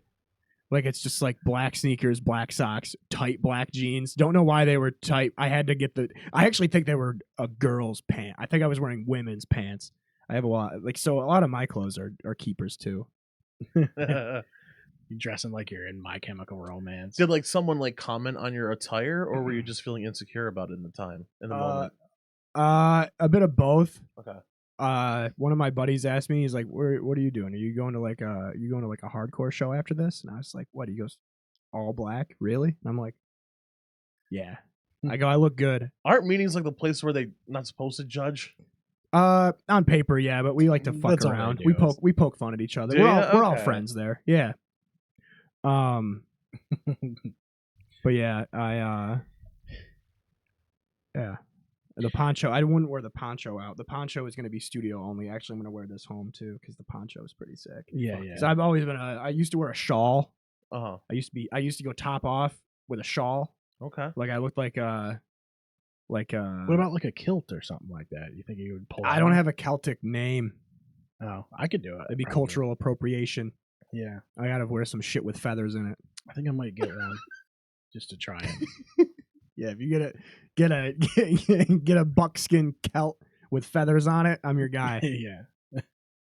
I'm But- Italian, so it's mostly just sweatsuits. Yeah, sweatsuits and Right. like you got to get like collared shirts. Yeah. yeah. GTA 4 type shit. Yeah. Let's do a food or object, and then we'll be done. We'll wrap Yeah, it up. because I got 2 burgers that are calling my name in my fridge right now. Yeah, we did 2.5 hours, so we're in pretty. Oh, wow. pretty good. Time flies, man. Thank you again for having me. Thanks for coming, dude. absolutely. So you take one and you lose the other. This one's easy for me, honestly. Pickles versus earbuds. I'm taking the earbuds easy because I can't stand pickles. They're like the worst. They're actually the worst. I hate pickles. All things like so you were getting rid of pickling as like an abstraction. Yeah, I just don't want Like no pickled cucumbers, Pickled no pickled Pepsi. onions, pickled Pepsi. Yeah. pickled okra. No, I'm not interested in any pickles at all, dude. They're so disgusting. So this is a very shameful confession. He's gonna say pickles. No. First of all, earbuds. Second of all, well, I prefer overhead, but if we're going off the 2 options, earbuds. I didn't learn that regular ass like dill pickles were just cucumbers until like 3 years ago, 4 years ago, something like that. Yeah, I don't really have a lot of pickle knowledge, honestly. Like I didn't realize they were just pickled cucumbers. I thought pickles were their own thing. Situation. That's fine. I just don't. Do you care. like pickles? No. I do like cucumbers though, and I know that makes me a walking paradox, but Yeah, that is different. Pickled juice. but also you eat. But here's my thing: you more often than not. it's the pickled juice that kills me, dude. It's gross. Yeah. I see people drink that shit, and I'm like, ew, dude. Oh, the picklebacks. That's my one exception with pickles. Ah. I'll do a pickleback anytime. I fucking love pickles. Yeah. But the problem is that you picked earbuds to go against Yeah. them, which you didn't have to do. Yeah, I did. Because like I was gonna pick the opposite anyway. Do you pickle your own shit, Jake? No. No, I got a guy for that. Okay. I love dill pickles, though. I have multiple jars of homemade pickles in my fridge still, Hell yeah. like that are. Oh, I know Michelle's dad. Is that That's who? the guy. Yep. Yeah. So I think, well, I mean, it sounds like the earbuds are staying and the pickles are. Well, bye-bye. that's the thing is like I would be just a straight pickle guy, but AirPods kind of changed the game for me. Like I also prefer over the ear headphones, but AirPods are so convenient. They're I like literally a the most nice convenient thing in Bluetooth. the I can world. pop her in. You know. Yeah, so give me earbuds. But it's a very like begrudgingly I'm going earbuds. Because I fucking love pickles. It's Like just for they're, me, dude. they're I'm- a superfood, bro. It's instantly bye. Because like, but here's my thing. Here's my biggest thing. Dill only. Get your bread and butter pickles out of my fucking face. yeah, Cannot stand that shit. When somebody's like, "Hey, do you want to try?" Like hot pickles are good, dill pickles are good, but anything sweet pickled, get out of my goddamn zip code with that. Tired of it. No more bullshit. Someone offered me a pickle that was so spicy you could not breathe out of your nose afterwards. Those are awesome. I didn't try it because I don't want to have to eat something that requires me to breathe differently. I also like breathing out of my nose. Yeah, You know what that's I- insane. you know Why what I would mean? that be- Like I was at almost like it was like a big like jam session type of vibe, and everyone's hanging out, and and people like cook for it's like a 2 day type of ordeal, where we'll just like hang out and jam for like 40 hours or 48 hours straight, and so people will bring stuff to eat and stuff whatnot because the place we hang out, it's like a reserved family type of thing. yeah, And so you got to bring all of your supplies to the event. So this one guy, his name's Ryan Burdick, one of the most talented people I've ever met in my entire life.